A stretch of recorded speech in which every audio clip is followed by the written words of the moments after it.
Spieglein, Spieglein an der Wand.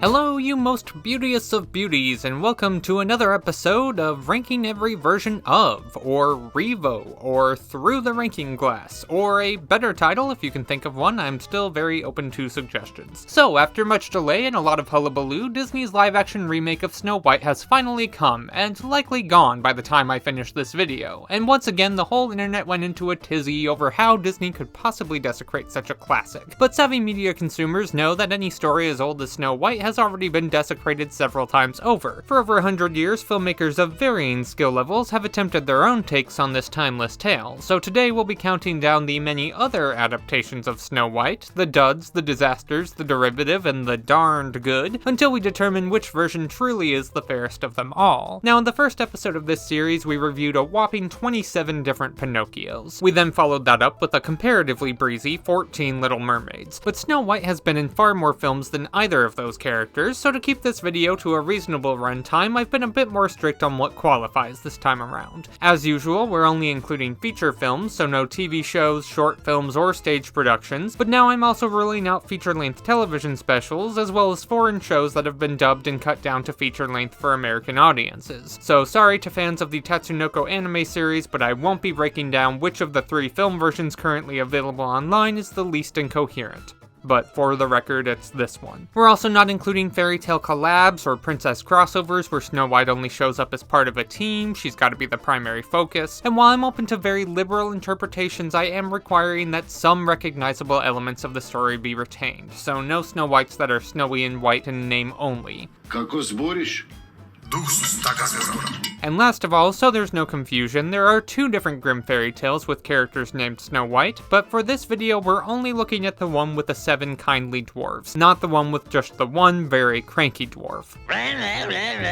So with all those restrictions applied, and within the finite scope of films I had access to, that left me with a grand total of 28 Snow Whites, one more than we had Pinocchios, but still only a small fraction of her many, many media appearances. So depending upon whom you ask, Snow White is either the inspiring tale of a steadfast young girl who keeps her chin up in the face of darkness and abuse, or the story of a helpless damsel constantly in need of rescue who makes no decisions for herself and does whatever she's told, even to the point of her own death. Both of these descriptions are actually pretty accurate. Snow White isn't most people's idea of a strong, independent woman, but she is a radiant source of goodness who brings light and positivity to everything she touches, and that can be a kind of strength as well. She's much closer to a character like Paddington than to one like, say, Mulan, and the best way to analyze her is usually by looking at the effect she has on others. Now, many film versions have modified her character to make her more acceptable to modern audiences, which can often feel shallow and pandering, but it's worth pointing out that unlike Little Mermaid or Pinocchio, there is no original version of Snow White. The fairy tale existed as a piece of oral folklore long before the Brothers Grimm ever wrote it down, and the details often changed depending on who was doing the telling and what messages they wanted to convey, so it's perfectly in keeping with the character's history to revise her as best befits your interpretation, and there's no reason to get upset at a film just because it's trying something new. Whether it does so well is another question entirely. That said, there is one Snow White controversy we do need to address before we can get started, and that's the question of what to do about the dwarves. Dwarves are very upsetting. There's been a lot of discourse since the Disney remake was first announced about how the dwarves should be represented and whether we should even be making Snow White films in this day and age. Actor Peter Dinklage became the first to spark outrage when he somewhat inaccurately criticized Disney's choice to retell a story about 7 dwarfs living together in a cave. I said he wasn't in a cave, but there was no stopping. Which then led to backlash from other actors with dwarfism, saying that they'd love a chance to star in a Disney film and that problematic representation is better than no representation at all. Now, there are a lot of valid points on both sides of this argument, and even within the dwarfism community, there doesn't seem to be a consensus opinion. Certainly, no one should have to resort to playing fantasy characters to find work, but these are still good characters, who are more often than not the best part of the story. There's not even a consensus as to whether the dwarves are supposed to be fantasy creatures in the first place, or whether it makes things better or worse if they are. Many film versions portray them as regular human men who just happen to share the same physical condition and who only live together in a silly house because the rest of society refused to accept them. Did Gece olduğum için anam babam bile sevmemişlerdi beni. Ama o sevdi beni. Now, I'm not a member of this community myself, so I'm not going to try and tell anyone how to feel here. I think Hollywood still has a long way to go on this issue, and the debate is obviously much bigger than just one film. But sticking strictly to the topic of Snow White adaptations, here's what I'll say. I watched 28 different versions of this story, which at 7 dwarves per film is 196 substantial parts that could have gone to actors with dwarfism. But by my count, less than 50 actually did. The rest used non-dwarf actors, forced perspective, facial replacement technology, sometimes children, or just rewrote the story so it wasn't about dwarves at all. So while I do agree that in a perfect world, no one would have to look to the fantasy genre to see themselves on screen, given that we don't yet live in that world, and given that we are still making new Snow Whites, I do think that at the very least, actual little people should get to play those parts if they so choose. But that's the last I'll say on that topic, or any other surrounding the remake's casting controversies. If you came here to bully Rachel Zegler in the comments, please take your thoughts elsewhere, and with all that out of the way, I think we can finally get started. So come with me over the 7 jeweled hills, beyond the 7th fall, to see which version of Snow White is fairest at the ball. I mean, of them all.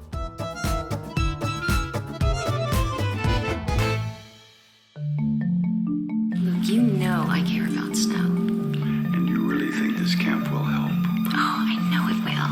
We're starting off the list with an ultra-cheap to-be-find of the mockbuster variety, the kind of no-effort tax write-off that exists solely to pad out streaming catalogs and be mocked by the Red Letter Media guys. The only positive review it got was from Gene Siskel, and he's dead! So Snow is a troublemaking teen who can't stop lashing out after her mom's death until one night her father and stepmother have her absconded away to a disciplinary boot camp in the woods led by a sadistic former Navy SEAL. There, she and 7 fellow delinquents are forced to sweat the bad away in a series of hilariously basic exercise drills, but their real troubles begin when a mysterious figure starts picking them off one by one. Don't expect a cheesy fun horror movie though, most of the kills happen off screen and the boogeyman is just some kid in a hoodie who hops around behind trees to a playlist of cartoon sound effects. It's the kind of film that spends more money on the poster than the production itself, which isn't saying much for the poster either. There are no sets, no props, no variety to the visuals, the lighting is horrendous, it's some of the worst day for night I've ever seen.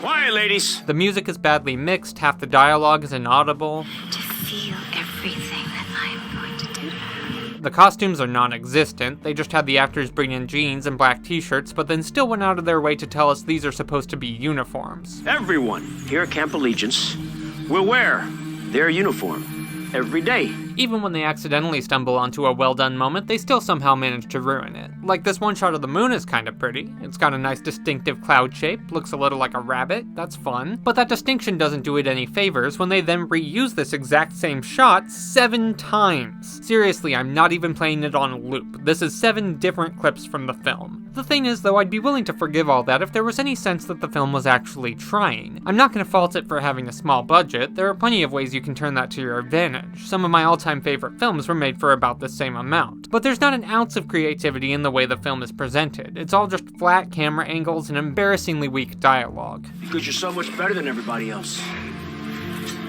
Well, here's the news flash, campers. You're not. I don't even know if it can really be called a horror movie, in the same way that a film that never once makes you laugh shouldn't get to call itself a comedy. The few kills we do see are so confusingly shot you can barely tell what's happening, and the music does nothing to distinguish the horror scenes from the arbitrary ones, so it's hard to know when you're even supposed to be scared. Like, listen to the build up here and see if you can guess what's gonna happen next. All right. Since nobody knows, we'll do it the old-fashioned way. How about that? 1, 2, together. 3, 4. Oh no, not jumping jacks! 7. It doesn't really deserve to be called a Snow White movie either. The premise is mostly abandoned after the initial setup, and only the stepmom really acts like her fairy tale counterpart, though this actress at least seems to understand what movie she's in. Wondering where you were and what you were doing, when he should have been thinking about me!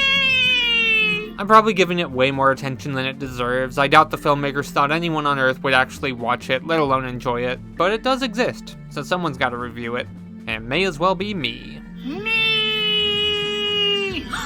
Oh no, she didn't just say that! This is the first of several films on this countdown that I'd classify as the children of Shrek. Oh, no. Dead broad off the table. So ever since 2001, sincere retellings of fairy tales have mostly stopped being a thing. Shrek was such a smash hit that subverting children's stories suddenly became the new norm, leading to a wave of cynical, irreverent meta-parodies that still poisons the well of family entertainment to this day. Now, I'm not disrespecting the ogre. Shrek was fine, Shrek 2 was better, but the problem with all of these films is that they act like they're the first ones to ever think of taking this approach, when in actuality, that's pretty much all cinema has ever done. There are countless examples of self-aware revisionist fairy tale adaptations all the way back to the earliest days of celluloid, and any meta-joke you could find in the modern era was probably already made by Tex Avery back in the 30s. Grandmother! Rather childish and a bit silly, don't you think? But what was truly unexpected, what actually subverted people's expectations, was taking these stories seriously, adapting symbolic characters who existed only to teach lessons and fleshing them out into full, three-dimensional human beings. That was a far more radical approach, one that required considerably more nuance and skill, so I just don't have a lot of patience for any film that thinks it's blowing our minds by pointing out that maybe, actually, if you think about it, sometimes fairy tales don't hold up.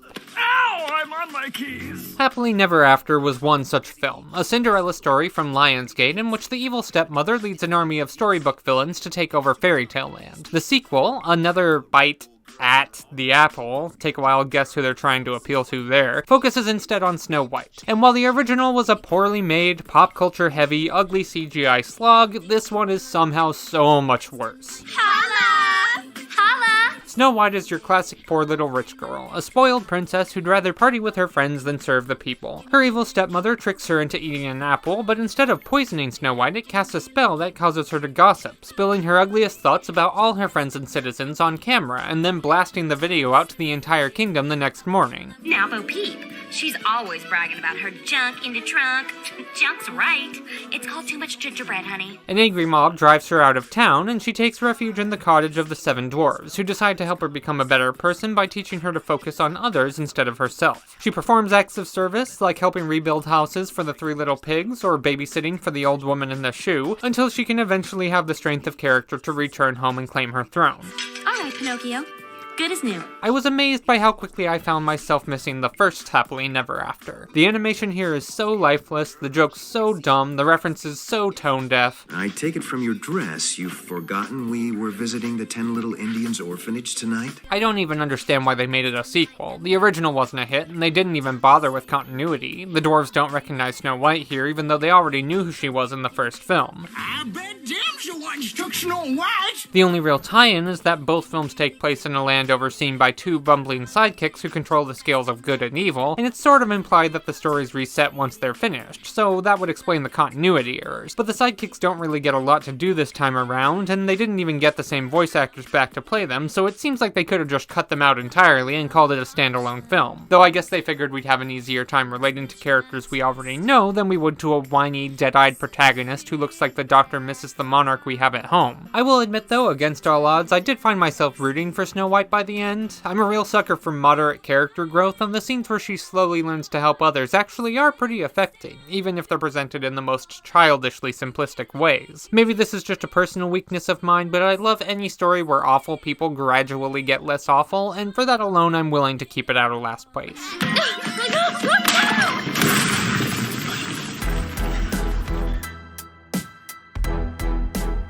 Over 100 years of Snow White adaptations, and somehow The Asylum is the first studio to think of using this title. Snow White and the Seven Samurai is another mockbuster, albeit this time with a bit more of a budget, featuring Anya, a supposedly 19-year-old heiress, nicknamed Snow White in the tabloids because of her family's ties to the cocaine industry. There goes Snow White, heir to her daddy's cocaine empire. One night an assassin breaks into her home and kills her father, played oddly enough by the same actor who played her father in A Deadly Summer, and his lawyer, played by craggy discount Bryan Cranston, reveals that the entire company has been left to Anya to disseminate as she wishes, much to her stepmother's dismay. What? The stepmom, whose name is Quinn, you know, like Queen, that's cute, I like that, she sends out her own assassin, cloaked in a hood so no one watching from a cinematic angle will recognize him, and he actually succeeds in stabbing Anya several times before he's chased away, which is very shocking if you're expecting him to have a hero turn like in the fairy tale.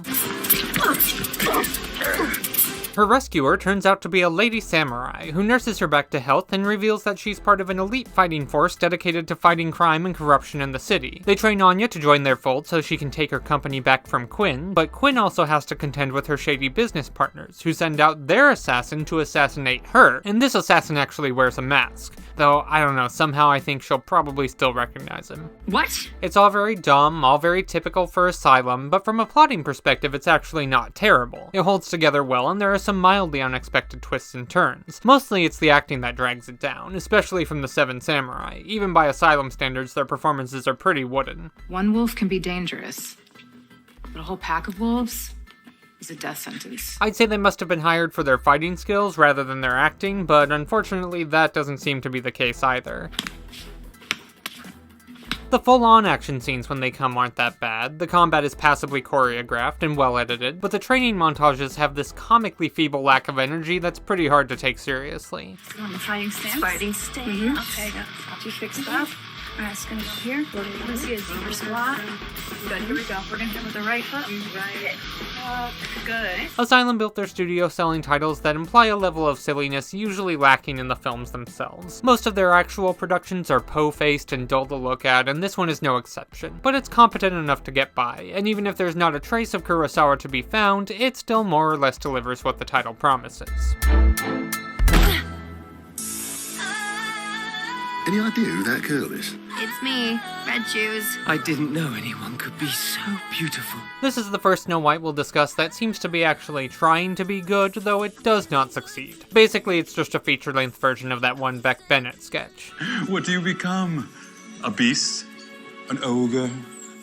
I become me, but 15 pounds heavier. Oh. So Snow White is a heavy-set young princess who accidentally steals a pair of magical shoes from her stepmother that turn her thin. She escapes to the home of the seven dwarves and tells them her name is Red Shoes, unsure how to feel about her new appearance. But the dwarves likewise are not what they seem. They're actually a team of sexy, K-pop-inspired superheroes who got cursed by a fairy so that they turn into green-skinned dwarves whenever anyone is looking at them. Unless you have the same kind of color blindness I do, in which case their skin stays exactly the same. The dwarves can only lift the curse by earning a kiss from the most beautiful woman in the world, so they agreed to take in Snow White, or rather Red Shoes, assuming that's her, and she opts not to reveal her true identity because she thinks they won't help her if they know what she really looks like. No one's offered to help me for such a long time. The production itself is okay, though typical of everything wrong with studio animation these days. The action is fun when it's not randomly cutting to slow motion, which is often. The music is exciting when it's not being interrupted by generic pop songs, which is always. And once again, it's full of annoying pop culture jokes and meta humor, most of it targeted directly at Disney princesses. What about Sleeping Beauty? Say she has insomnia. Princess Cruz? That's a ship, sir. Princess Leia? She's the general now. But the reason I've got it so low on this list is its treatment of Snow White's weight. The film courted controversy 2 years before its release thanks to a marketing campaign that seemed to be fat-shaming the character, with a promotional poster suggesting that only the skinny version could be beautiful, and an odious teaser trailer where the dwarves spy on her undressing only to be shocked and disgusted by her true appearance. The filmmakers quickly apologized for these materials and claimed they weren't reflective of the film's messaging, and the final product does indeed have a much nicer and less lascivious tone, but I still don't think it beats the fat phobia allegations. The movie does assert that the fat version of Snow White is beautiful, but instead of just treating that as normal information, it pretends like it's some sort of complicated lesson we have to learn, with every male character written as a stupidly superficial straw man, and even the more sensitive romantic lead having to have a full inner debate with his shorter self over whether it's still okay to find her attractive. It's still all about appearance for you. No, not exactly. It wants to be Shrek, but at best it's Shallow Hal, and while you could maybe get away with that kind of story in 2001, kind of, by 2019 I just don't think we had any place for it. Now, there aren't any other plus-size Snow Whites out there, so maybe this is better than nothing, but I just don't find it acceptable for a film that's trying to be about body positivity to keep its lead in a skinny body for the majority of the runtime, and then pretend like the fact that she's still beautiful when she's bigger is some sort of twist. Treating this like a bold statement does way more to enforce beauty norms than to challenge them. Some people say I look better with the 15 pounds. Oh, like your friends? Now again, I'm not the demographic being represented here, so I can't speak to whether this character makes anyone feel seen, but let me give you a counterexample to illustrate why I find this so distasteful. My favorite scene from Hairspray is the one where the main love interest, Link, sees our heroine, Tracy, with new eyes. After her inner beauty helps him overcome his bias, he finally realizes that he's attracted to her and that she was the true girl of his dreams all along. And what I really love about this scene is that it doesn't exist. Link was never not attracted to Tracy. He has so little difficulty seeing her as beautiful that they don't even bother to show him coming to that realization. And as a teenage boy watching these characters, this made a really big difference to me. Fat phobia at its core isn't fat people's problem. It's everyone else's problem, especially young men. So much of how young men perceive beauty is shaped by what other guys tell them is socially acceptable to find hot. And a great way to help them get over that is by showing them more examples of guys who look like Link being interested in girls who look like Tracy without making it a thing. Red Shoes does have a bit to say about the way fat women are treated. Some of Snow White's lines show a sensitivity to this experience that I'm sure many young women will find valuable. But the problem isn't this character, it's these ones. Of course she's a princess. How could she be so beautiful if she weren't? This is the kind of representation that I think is really harmful, and it's an attitude that I don't think we should be treating as a baseline, even if it's one the film eventually gets around to contradicting. So yes, there are things to appreciate about the film, but I still think we're better off without it. Also, putting a set of twins in the dwarves to save yourself writing 7 different characters is a pretty cheap trick, but putting in triplets is just transparently lazy. 3 out of 10, badly done, moving on. When winter's just around the bend and snow is on the way. Alright, I got a bit sidetracked there, but these next two are pretty similar, so we'll go through them both a little quicker. This first one comes to us from our old friends at Golden Films. Swimming time again. As you may recall from previous episodes, Golden Films was a direct-to-video animation studio that made quick-fire adaptations of popular fairy tales, usually picking titles that were already being adapted by larger studios so they could rush out their versions first, in much the same way that Asylum makes films today. Snow White is a lot like their other outings, with TV-quality animation and a meager 49-minute runtime, so it really only qualifies as a feature film by technicality, but it's charming enough and relatively harmless for what it is. Once upon a time. I think I'll go pick some flowers outside. We open with a pair of bluebirds telling the story of Snow White to their grandchildren, which got me excited at first because I thought these were the same bluebirds from the Golden Films Little Mermaid and that they were establishing a shared universe, but upon closer inspection they appear to be just an unrelated bluebird couple. I guess they just really like bluebirds. They proceed to tell a very routine version of the story, but since the fairy tale is only a few pages long, even at 49 minutes, they have to really work to stretch it out. I do not cry. Oh, you do too cry. Absolutely not. Yes, you do. Not at all. Yep. Nope. Uh-huh. Never. Not once. You don't? I do. A couple new details are added, like having Snow White and the prince be childhood friends, which they are in several versions, but otherwise there's very little going on between each plot point, and it often feels like the characters are just waffling around, stalling for time. Oh, yes. Right. Nice eyes. Say, is it just me or is it kind of chilly in here? A big, fancy castle like this, you'd think they could afford to heat it. The animation is too goofy to have much of an impact and cuts corners at every opportunity. My favorite is when Snow White complains about how messy the dwarf's cottage is, even though they didn't really bother to draw any real mess. Oh my, what's happened here? What a mess. What a huge, big mess. She just keeps complaining about what a dump the place is as the camera pans over like 2 dirty dishes, so she ends up sounding like some sort of absolutely unhinged clean freak. And what an even bigger mess. No one could possibly live here. Well, at least not for many years. As in all Golden Films, though, the saving grace is the voice acting, with just a small handful of actors divvying up all the parts and given free rein to do pretty much whatever they wanted. The MVPs are the dwarves, who are all named Joe, but they seem to operate under Barbie rules, so they have no trouble telling who's who. Why didn't Joe fill the mine car? I have no idea, Joe. Maybe Joe can tell you. Joe, why didn't you fill this car here, Joe? Well, it wasn't my job today, Joe. It was Joe's job. They get most of the film's best material. There's a fun recurring bit about them lacking organizational skills, so in addition to helping clean their disgusting home, Snow White also has to help them find competent solutions to very basic problems. Grab the saw, Joe. We're gonna have to make this door about an elbow wider. Oh, don't!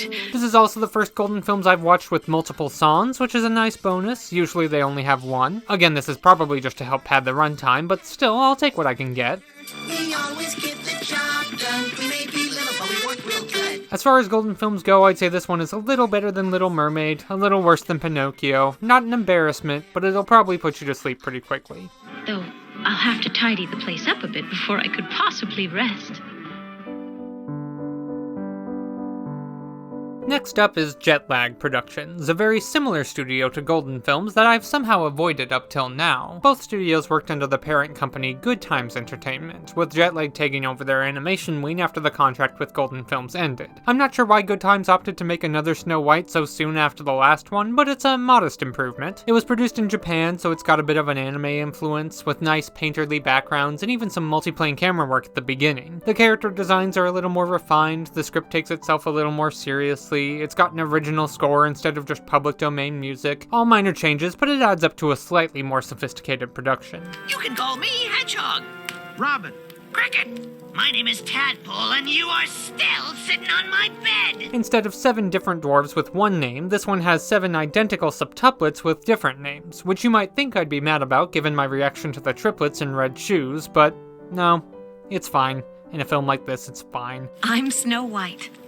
True, you are a bit pale, dearie, but what's your name? Another nice change is that in this one, the queen is able to transform into completely different shapes to trick Snow White. If you're not familiar with the fairy tale, there are actually 3 different times that the queen tries to kill her at the cottage. First with a poison comb, then by strangling her with a lace or suffocating her with a bodice, depending on the version, before finally succeeding with the apple. Each time the dwarves are able to revive Snow White and tell her not to trust strangers, but she keeps falling for it, which makes her look increasingly gullible and less sympathetic as the story goes on. But here, instead of just donning different disguises, the queen actually transforms into fully different people, so it's a little more believable why Snow White would let her guard down. Again, it's just a minor detail, but it works. How much harm could an old man like you do?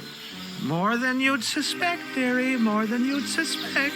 Other than that, there's nothing really notable about this one, except a couple weird little touches here and there. Like, I don't know why these rabbits have Bunnicula eyes, or why there's a velociraptor tree in the forest. I mean, I know Snow White's imagining that tree because she's scared, but even so, dinosaur is a weird choice. I do like that they throw in a line in defense of stepmothers, though. That's something no other version bothers to do. A stepmother's love can be as deep and pure as any mother's. It is jealousy that has made her wicked. Again, though, the Good Times films are really just glorified TV episodes. There's no artistic metric by which this is more of a movie than any given episode of fairy tale theater. That's a stupid assumption, Bubba. But how you present a film does say something to your audience about how you expect them to engage with it, and I think that's important to remember when you judge a work of art, especially if you're going to try and rank it against other similar works. I personally might believe Jenny Nicholson's Star Cruiser video is as great as any documentary I've seen, but if she converted it to a Blu-ray and tried to sell it to me for $29.99, I mean, I'd still buy it, but I'd watch it with very different eyes. If you have the money, it's worth it. So in this age of streaming, when it's impossible to distinguish what's a film and what's a show and what's a miniseries and what's a content, I do think that there's still something sacred to the act of calling your work a movie. When I judge Golden Films Snow White or Jetlegs by the standards of cinema, they're not great, but they are movies, and they do deserve their place here. That may not sound like much of a compliment, but I still think it's one worth giving.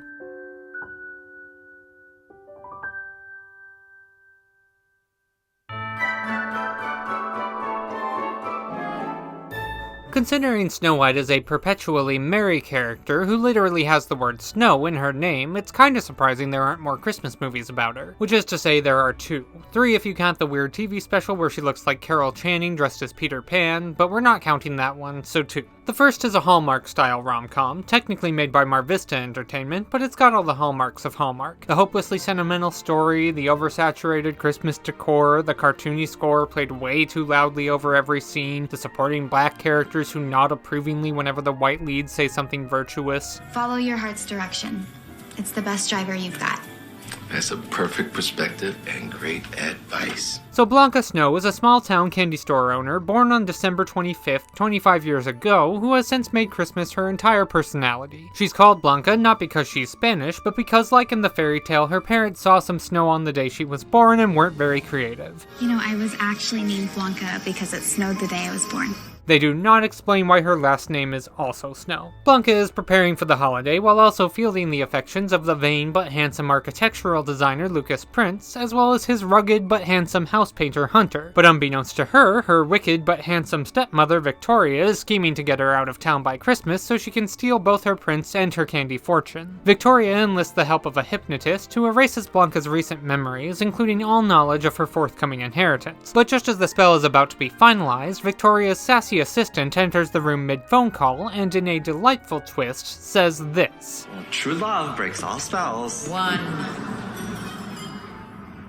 What just happened? Oh no, now there's a loophole! If Blanca falls in love, the spell will be broken and her memory will be restored. Her stepmother drops her off at an out-of-the-way rustic motel, and it's up to Hunter and Prince to find her, break the spell, and save Christmas, if either can win her heart in time. As long as true love does not cross her path, the deal is done. I actually really love this entire setup. The character parallels are fun, and the true love twist is genuinely clever, but unfortunately the plot kinda stalls out in the second half. For reasons I don't understand, the villains leave Blanca with her cell phone and access to social media, so with the slightest bit of detective work she could easily find her way back home, but instead she settles for making decorations for the motel and hanging out with the manager and his band of fellow Christmas nerds, each of whom serves as a not-so-subtle stand-in for the Disney dwarves. I'm Hap. That's Z.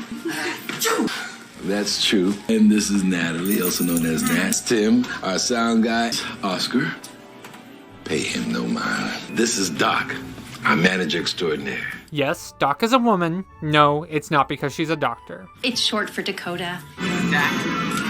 The prince tracks Blanca down and tries to bring her back home, but she won't go with him because she's a strong, independent woman who doesn't need a man. I have no idea who you are, and I certainly don't need rescuing. Here's the thing though, she just woke up in a strange motel with no idea how she got there, she's verifiably brain damaged, she can look through her phone and confirm that there's a multi-year gap in her memory, and when she tries to test the prince to see if he really knows her, he instantly passes. It was a white Christmas the day you were born, and that's why you're called Blanca. So actually, yeah, in this circumstance, she very much does need rescuing, and the prince is probably a much better person to trust than Mr. Happy over here. Still, it's hard to criticize a movie like this when you know exactly what you're getting into. It's kind of like trying to criticize a candy cane. It looks pretty, it'll make you happy at first, but then it'll be kind of the same the whole way through, and it'll take you a lot longer to finish than you expected. And if that's your thing, you'll have a holly jolly time.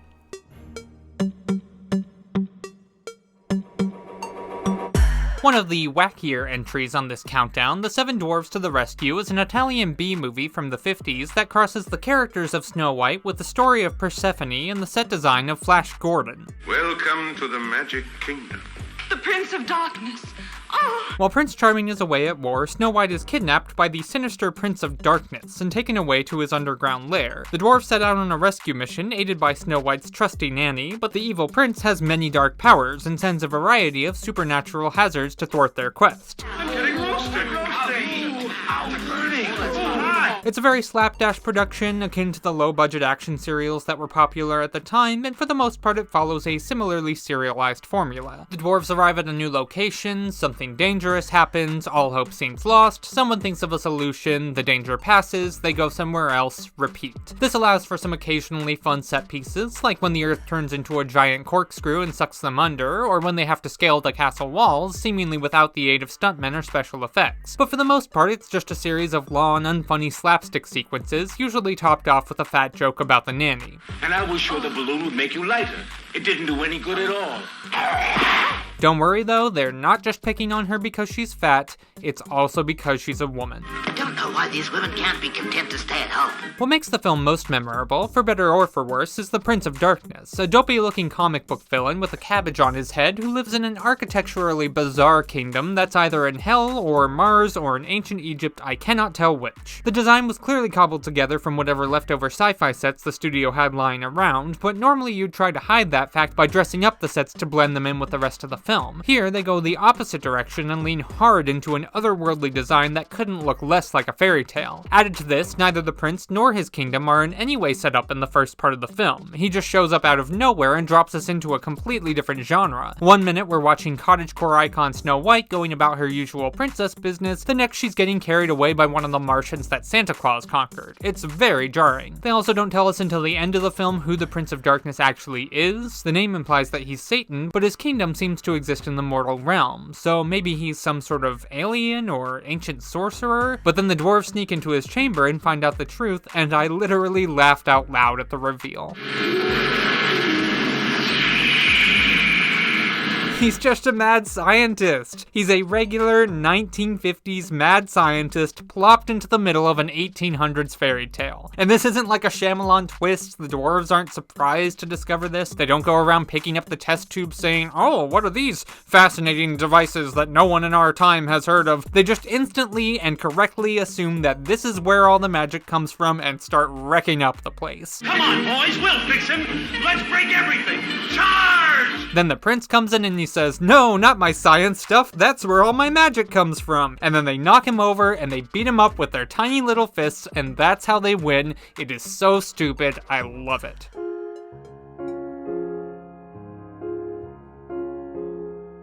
So with Snow White being a German story, there have been quite a few German film adaptations over the years, far more than I've included here since most of them are pretty hard to find online. This is the 1955 West German Snow White, not to be confused with the 1961 East German Snow White of the same name, in which she has the exact same hairstyle, though it took me an embarrassingly long time searching to figure that out. This is probably the most kidified version of the story I found, which isn't an insult, but in this case it's not a compliment either. The dialogue is dumbed down and the whole production feels very childish, not least of all because the dwarves are played by actual children, who spend much of the runtime just yelling and running and dancing around the way children do. I can turn cartwheels. Can you really? So can I. Look. Oh, let me see. A lot of the blame here might lie with the dubbing. I couldn't find a subtitled version, so I watched the English dub first, then watched it in German without subtitles and tried to just judge it based on vibes. And it does seem like the German version is much better. It's not just the voices that got replaced, they redid the entire soundtrack and added a weirdly ominous score that doesn't fit the tone at all. They really lean hard on these creepy Rite of Spring trills. So I'm willing to give it the benefit of the doubt and assume that the dialogue was likewise much better in the original. Even so, this whole thing feels more like a school play than a legitimate film, and not even a very good school play. Your average high school production of Winter's Tale probably has a better bear costume than this.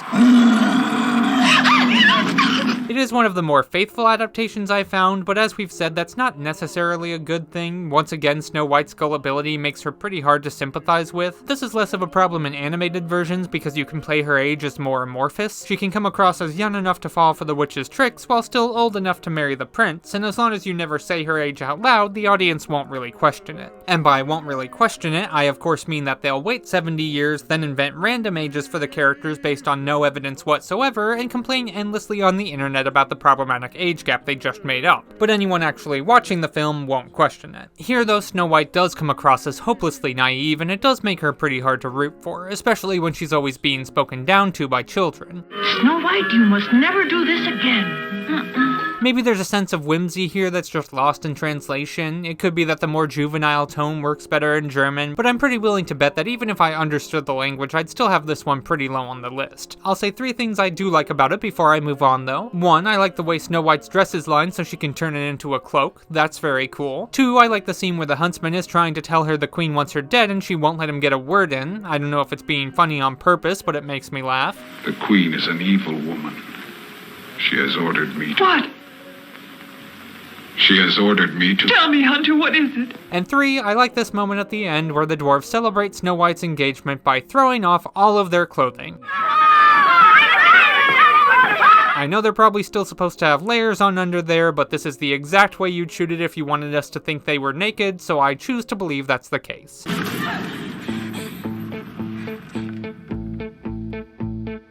One of 4 different Snow White films released in 2012, Snow White and the Huntsman follows the then popular trend of updating fairy tales into expensive but joyless YA action flicks. And it's very much the sort of girl boss, warrior queen, not your Disney's fantasy film that was already well played out at the time and that's only gotten more tiresome since. What does a young girl like you know about sorrow? Led by Kristen Stewart, looking not quite like a fairy tale character, but very much like 2010's Kristen Stewart, and Chris Hemsworth, here taking a big swing on a Scottish accent, the story begins with Snow White as a child, where, through an absurdly contrived scheme, the evil queen kills her father, locks her in a tower, and takes over the kingdom, forcing all those loyal to the crown into rebellion. Years later, the girl escapes and leads her people to revolution, with the help of a rugged huntsman, a just friends prince, and 7 popular character actors taking other people's jobs. Oh no.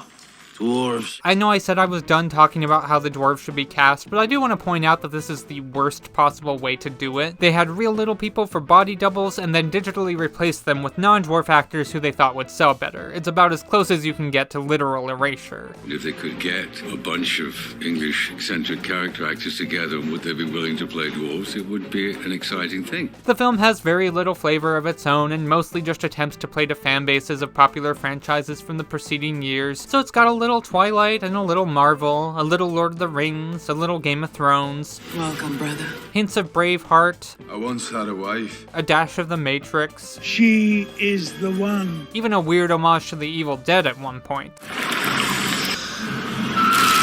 All crammed together into a gloomy, gritty story that takes itself oh so very seriously and makes sure to thumb its nose at Disney whenever it can. You know, lads, it's up to that. He start twisting, I'll smash his face. So does it all work? Actually, yeah.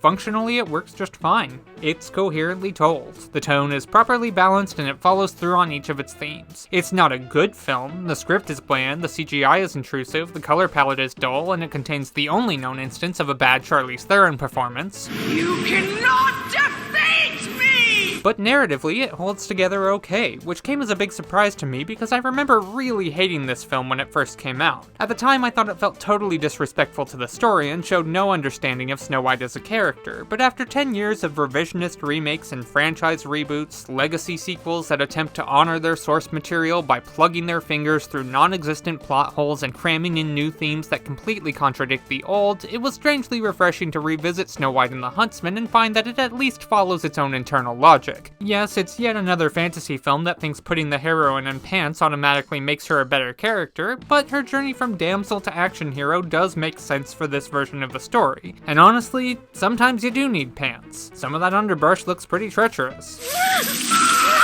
Now don't get me wrong, I still don't like the film. I'm never gonna watch it again. I hate the way it looks and feels. It brings me no joy at all. This brings me no joy.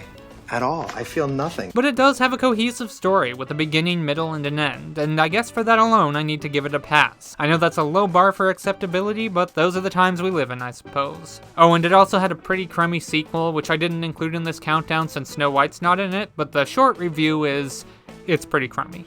Pretty much.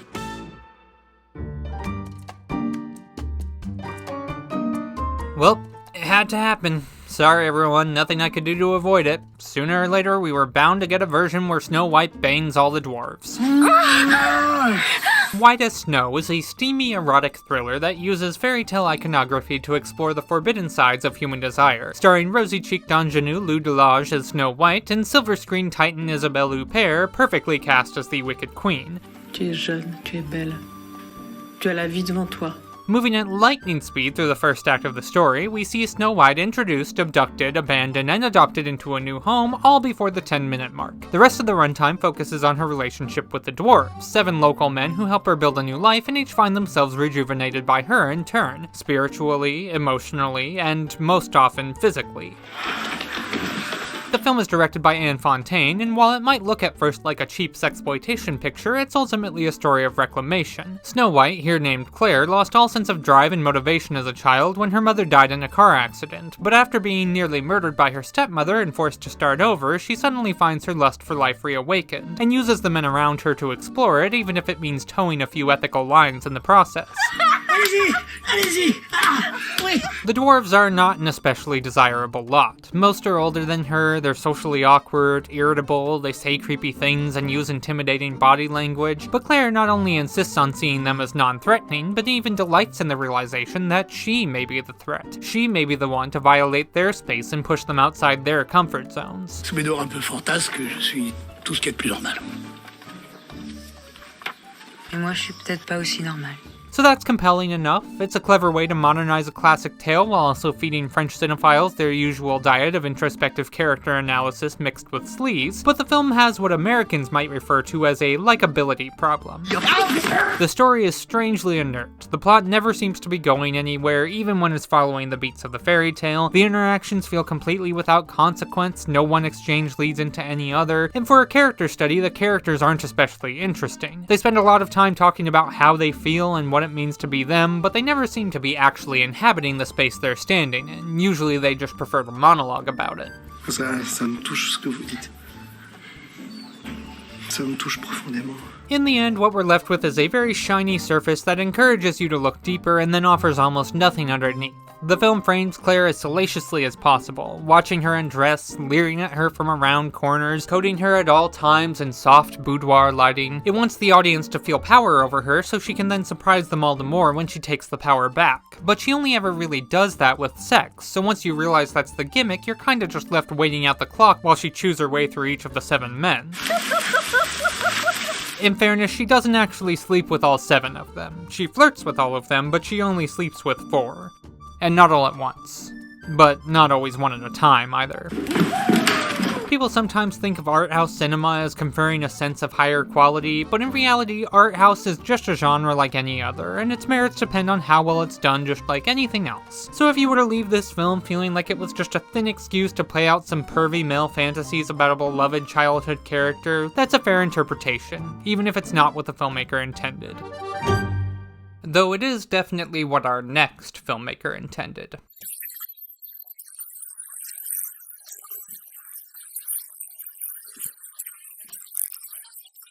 Picha is a Belgian cartoonist turned director, worst known for his scandalous debut feature, Tarzoon: Shame of the Jungle. The casual art style and body humor of his comics made him a perfect fit for the counterculture of the 60s, but by the time he transitioned to film in the 70s, the revolution was already dying down, and after his first 3 features were met with increasingly lukewarm reviews, he left the industry to work in children's television. But in 2007, he returned with Snow White: The Sequel, a Disney parody and fairy tale mashup much like the Happily Never After films, but with a lot more gratuitous nudity. The film begins the morning after Snow White's wedding, where a hapless Prince Charming is trying unsuccessfully to explain to her that married couples can do more than just kiss. Everything seems set for them to live happily ever after, but their story is soon turned upside down by a lusty fairy godmother, a carnivorous ogre, a narcoleptic sleeping beauty, a conniving Cinderella, and 7 very horny dwarves. I actually really like Picha. He's no Ralph Bakshi, but his early films do have a Bakshi-esque way of playing to the fringes, so even when they're being racist and sexist and homophobic and transphobic, they still feel like they're on the right side of satire. Unfortunately, Snow White: The Sequel doesn't have that same bite. Maybe it's because he's lost some of his edge with age, maybe it's just harder to push boundaries in a post-Adult Swim era, but the film feels less like a casting off of societal shackles and more like just a dirty old man telling dirty old jokes, which makes said jokes land especially poorly when they're at the expense of a vulnerable community. That said, there is a certain sweetness to the film that I enjoy. For all its perversity, the animation is pleasant, the music is pretty, and against all odds, it does feel respectful to the fairy tale. Snow White's strength has always been her ability to stay true to herself no matter what life throws her way, so seeing her resolutely remain a wide-eyed innocent even in the midst of such a relentlessly filthy universe somehow makes her feel even more wholesome than usual. In its own way, it's almost kind of inspiring. It may seem weird to rank this one over White as Snow, when that film used its R rating for much higher-minded purposes, but sometimes all you really need is a good old-fashioned sex farce, and I feel like if you're gonna make a story where Snow White is eroticized, objectified, cheated on, tied up, held down, stripped naked, and served on a frying pan, she should at least still come out of it with her innocence intact. Call me an old softy, but that's how I see it.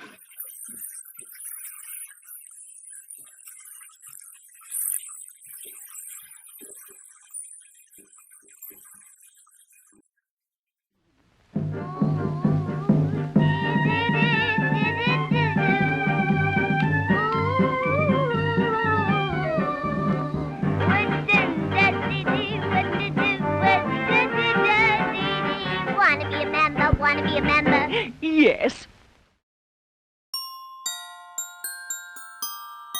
Our second Christmas outing came to us just 2 Decembers ago from Lionsgate, and apparently got no promotion whatsoever because I spent a full year researching Snow White's before I discovered it, quite by accident, just as I was finalizing the list. It has no internet presence, no cultural footprint, and as of recording, only 11 ratings on Letterboxd with an average rating of 0.9 stars, and admittedly, my own 3-star rating is doing most of the heavy lifting there. This one takes place in a sort of alternate universe version of the fairy tale that you might have created for a kid's TV show in the 90s. 90s. It's set after the original story, but the Queen is still alive and she has only an amicably antagonistic relationship to Snow White. Did she send me a Christmas card?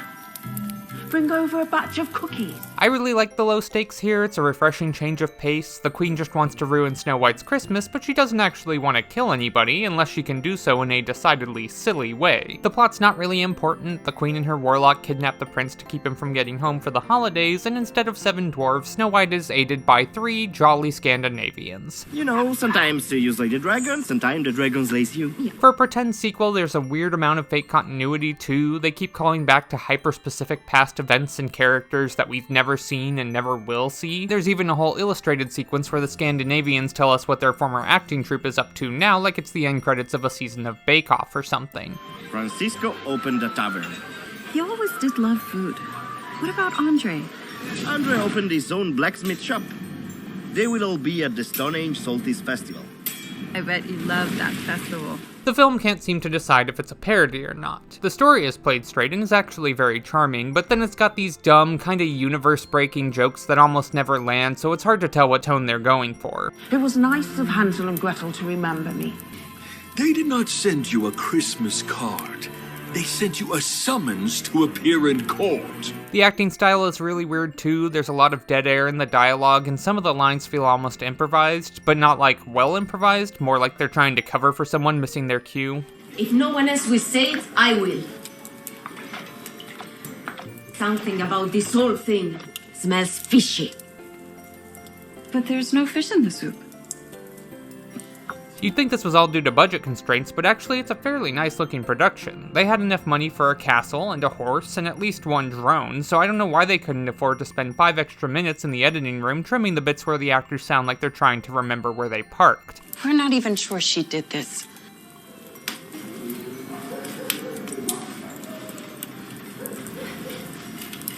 But all that said, I am fully on this film's side. I find it winning. I think its Christmas spirit is entirely sincere. It's nice, it's good-natured, everyone cares about each other's feelings. Don't tell the Queen we're here. Why? It's Christmas. She may want to see you. Plus it's got puppets. Like actual puppets in this day and age. Who does that? Look at the magic mirror. His eyebrows are moving and everything. It's not a huge range of motion, but still, no one made them do that. That was just for us. The film ends with Snow White and the Queen reconciling and having a lovely Christmas get-together, and after watching them try to kill each other for 27 films in a row, this was a perfect way to wrap things up. Corny? Yes. Stupid? Absolutely. But if you can't find room in your heart for it, then I'm afraid that much like this film's Letterboxd rating, your heart may be 2 sizes too small.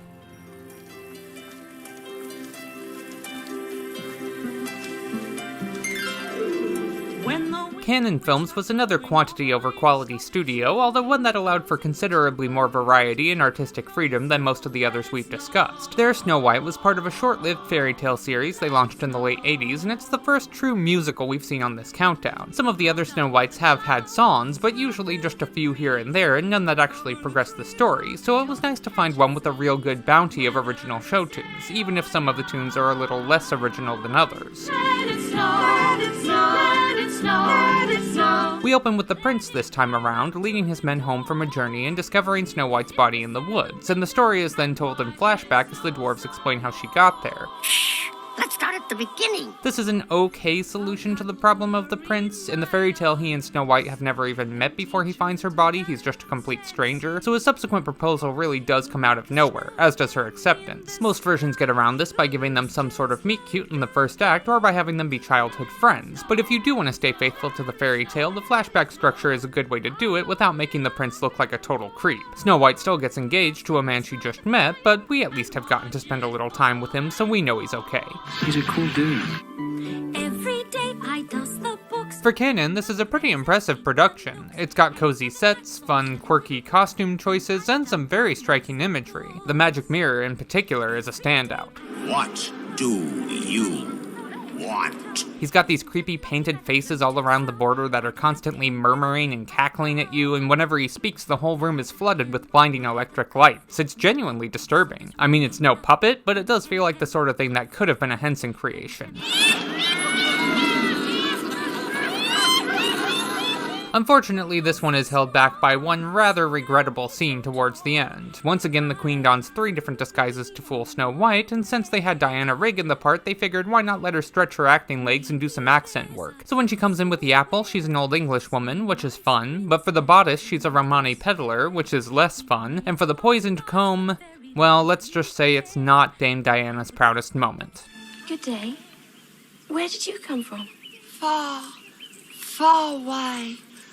I have been traveling for so long. This scene goes on a painfully long time, and Rigg leans hard on the accent the whole way through. I know some people will probably defend it by saying it was a different time, but it really wasn't. 1987 was not that long ago, and Hollywood had mostly gotten over yellowface by then. Maybe you'd still see it in adult comedies or late-night shows that were trying to be edgy, but in a children's film there was really no excuse for it, and they should have known better. Oh, would you? Could you? It's a shame because otherwise this is a pretty solid overall entry. I'd like to have put it higher, but this really does sour the whole thing, and I do have to knock it down a few places accordingly.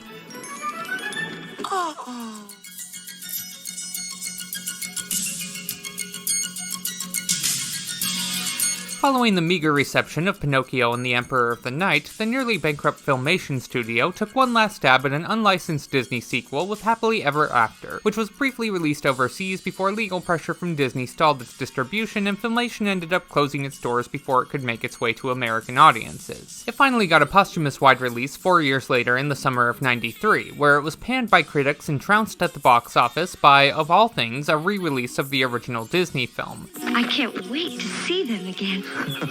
Me neither. So once again, Snow White and the Prince are on their way to start a new life together when the Prince is kidnapped by the sinister Lord Malice, the evil Queen's crazy brother. Snow White escapes and seeks the help not of the dwarves, but their cousins, the Dwarf Elves, who each have a unique magical power that was gifted to them by a literal Mother Nature, which they then use to aid Snow White in the Prince's rescue.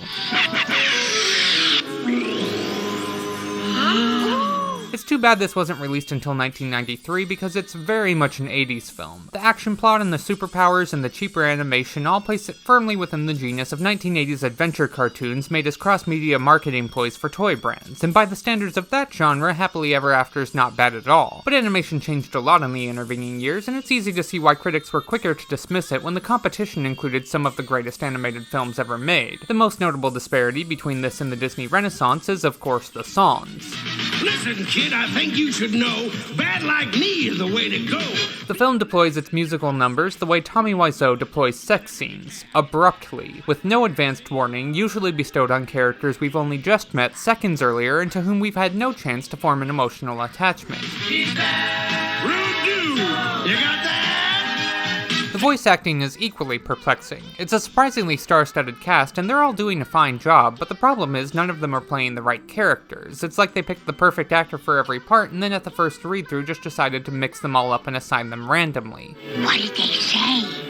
I didn't get all of it. What I will say in Happily Ever After's defense, though, is that while it's not an especially good family movie, it is an excellent kids movie. It's full of structural mechanics and set pieces that are designed to engage children on an interactive level. Take, for example, the scene where Mother Nature is creating animals but keeps messing them up. Is it a horsefly? Each one comes out as some sort of Wonderland-style hybrid creature, and the film gives us just long enough to figure out the wordplay and shout out the answer before it's revealed. A bullfrog! Other scenes seem to be written so that children can reenact them on the playground, like having the villain's weapon be a cape that he throws over people to turn them to stone, which kids can easily imitate with their coats or sweaters without risk of injury, or like giving the Dwarf Elves nature-based powers, which encourages children to go outside, and which also means that everyone can pick their favorite character to play as, and no one will get stuck with a boring one because even the smallest parts still get to do something cool.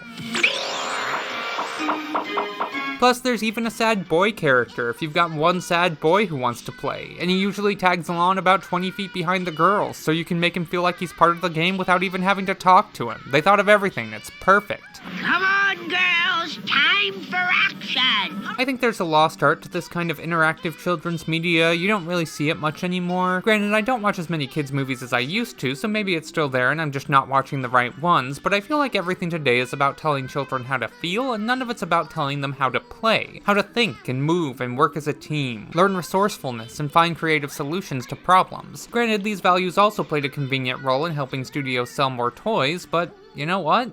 Kids like toys. They like having toys of their favorite movies and movies of their favorite toys. It's fun to think about a thing you like while doing another thing you also like. There's nothing cynical about that. I'm sure many of the films from this era were conceived by men in suits whose only concern was making a profit, but at least they put some thought into the way children actually engage with the media they consume, and because of this, they created some of the stories that most tickled my imagination as a child and then encouraged me to grow up and tell stories of my own. So even if it's far from the best Snow White adaptation out there, I believe Happily Ever After has done me good and will do me good, and I say God bless it.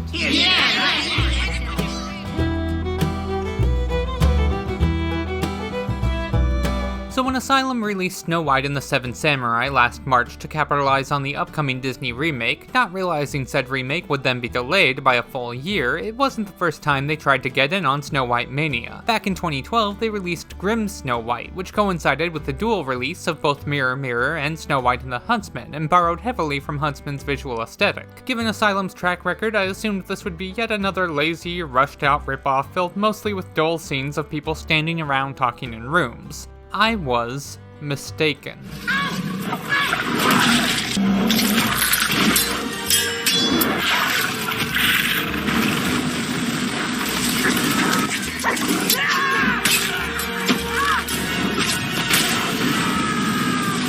Who would have thought that this film would go this hard? I was not expecting the level of effort they put in here. It's still an Asylum film, it's still cheap and junky and filled with atrocious CGI, but it is anything but lazy. It's positively brimming with ideas. Long ago, a star burst from the heavens, fell to Earth. The story takes place in a Tolkien-inspired fantasy realm, where eons ago a magical fire descended from the heavens and spawned a race of elves to live alongside men, as well as hordes of giant reptilian monsters who terrorized the wilderness. Over the course of generations, humanity enslaved and subjugated the elves, and the land was divided into two kingdoms, one now led by the prince, and one by the recently widowed evil queen, who plan to join their houses in matrimony. But when the prince's love for Snow White gets in the way, the queen's treachery is revealed, leading to all-out war between the kingdoms. Is the war they want? A war we shall give them. Leave no man or elf alive. This movie is dense. They cram so much lore into 90 minutes that I felt like I needed at least 3 companion novels to keep up. Every character has a backstory, the races all have different factions and class divisions, there are complex alliances, prophecies, MacGuffins, political intrigue, and backstabbing. For a film that should have been nothing more than a quick cash grab, some nerds clearly poured their hearts and souls into this thing. We have no choice but to fight. For our land, for our kind, for all that have come before. To be clear, I'm not really that into high fantasy. This shouldn't be my cup of tea, but I just can't help but applaud the audacity of a film that wields the budget of a Sharknado sequel like it's trying to win a Hugo Award. Can't afford period-accurate costumes? We'll just use modern costumes that still totally slay. Can't afford extras for the battle scenes? We'll just film them anyway and figure it out in post. Can't afford badass action music? Screw you, yes we can.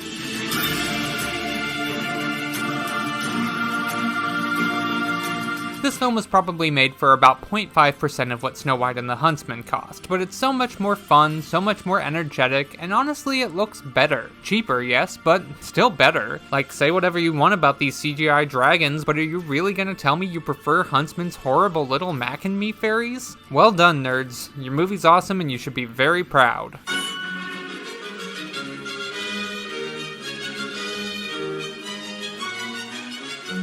One thing I discovered about myself while making this video is how little I know about mid-century German cinema. I consider myself a worthy cinephile. I thought I had a solid familiarity with Germany's film output, Expressionism, the Weimar era, New German cinema, and so on. But as it turns out, there was about a 40-year gap in my knowledge between the lesbian nightclub films of the 30s and the gay day club films of the 70s. Following World War II and the country's subsequent partition, the German film industry was likewise split in twain, struggling to establish a new cultural identity in the West, while in the East promoting Soviet values and communist propaganda. But one type of film that thrived on both sides of the wall was fairy tale adaptations, which could pay tribute to Germany's rich history of storytelling while avoiding its history of anything else. Es war einmal mitten im Winter.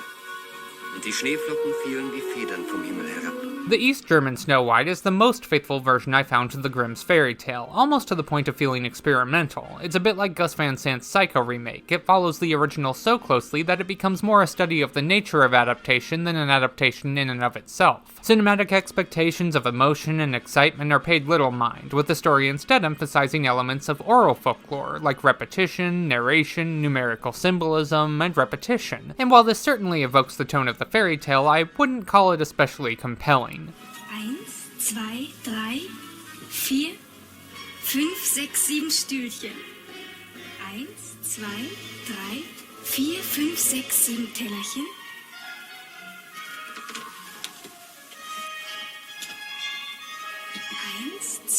The actors likewise lean into this more stilted style, making little effort to humanize their characters and downplaying their reactions to an almost comedic degree. No one really seems all that concerned about what happens to Snow White, not even Snow White herself. The huntsman tells her the queen wants her dead, and she's like, yeah, okay. Ich danke dir, Jäger. The queen finds out the huntsman failed and Snow White's not dead, and she's like, yeah, okay. Hey. The dwarves revive Snow White after everyone thought she was dead, and they're all like, yeah, okay, and then they just go about their day like nothing happened. Aber seht doch, was ich gekocht habe. It does change a few things from the fairy tale. We don't get the execution where the queen dances in the hot iron shoes, though actually I don't think any version I watched included that ending. And we do get a bit more development between Snow White and the prince, though like in the fairy tale he doesn't wake her up with a kiss, the dwarves just accidentally drop her coffin and dislodge the piece of apple that was caught in her throat. Then before she's even had a second to figure out what's going on, the prince picks her up and proposes, and she's like, yeah, okay. Ich liebe dich mehr als alles auf der Welt. Willst du meine Frau werden? Ja. In a lot of ways, you could say this is the quintessential Snow White adaptation. Like if you were teaching a class on the fairy tale and needed a visual aid, this is the one you'd use. The costumes are rich, and the color scheme is bold and vibrant. It really feels like a perfect visualization of the text. I like this floral design for the magic mirror, too. It's much more feminine than most of the other versions. O Königin, ihr seid die schönste im Land. Hey Mirror, I got a question. Does Pedro Almodovar know you rate his living room? My only complaint is that it's not all that gripping, which again, it doesn't aspire to be, but even at just an hour long, it starts to feel pretty tedious after a while. After all, there's only so many times you can listen to someone count to 7. Die 7 der 7.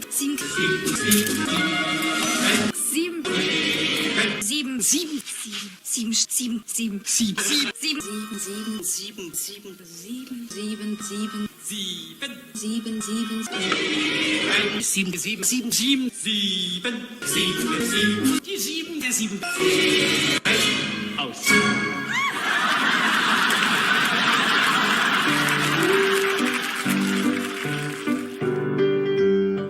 The one that actually started it all, this Silent Snow White starring Marguerite Clark, was the first film that wowed one Walter Elias Disney as a child, and later inspired him to use the character as the cornerstone of his empire. What's funny is that in many ways this version feels much more modern than Disney's. While Disney's film is minimalist, light on dialogue, and free of any extraneous plot details, this one has a very filled out universe, a large cast, lots of locations, and heavy use of title cards. It's much closer to the kinds of plot-heavy fairy tale adaptations being made today, which is all the more impressive considering how new of an idea feature films were at the time. For contrast, the Silent Pinocchio from 1911 was mostly just a series of vignettes, without any recognizable film language or sense of narrative construction. But here, just 5 years later, we have a mostly coherent feature that balances lots of characters and story threads and remains pretty emotionally affecting even today.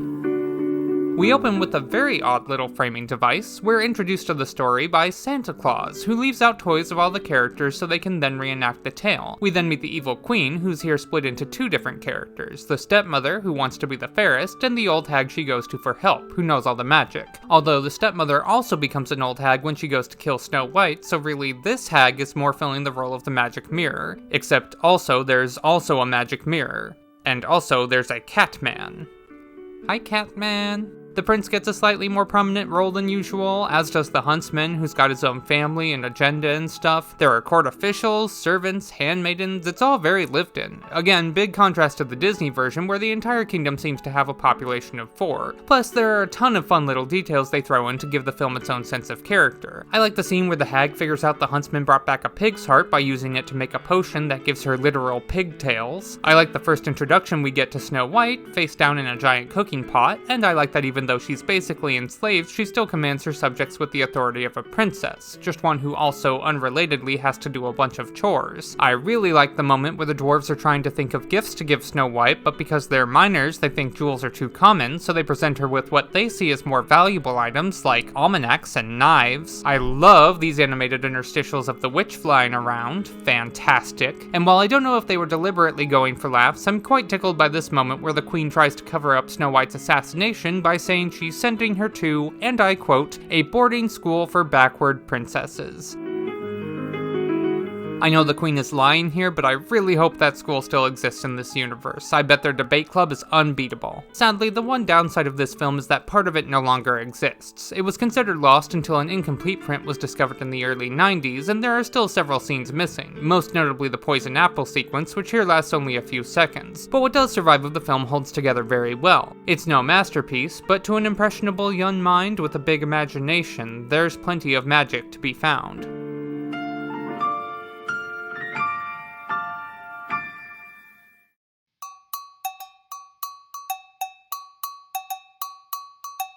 Lifting liberally from the playbook of 2004's A Cinderella Story, Sydney White is likewise a modernized teen fairy tale starring a former kids TV star as a not-like-other-girls tomboy/princess-in-waiting. Sydney is a freshman sorority pledge trying to make her parents proud, date her dream guy, and run for student body president against the evil Queen Bee who controls the campus. The first half follows her failed attempt to become one of said Bee's sister Kappas, while the second sees her take solace in the home of 7 fellow social rejects, aka the 7 Dorks. Dorks! Actually, the film it pulls the most from isn't Cinderella's story, but rather Mean Girls, which is a bold move considering that by 2007 every teenage girl on the planet had Mean Girls memorized and they wouldn't have had any trouble spotting the similarities. Off limits.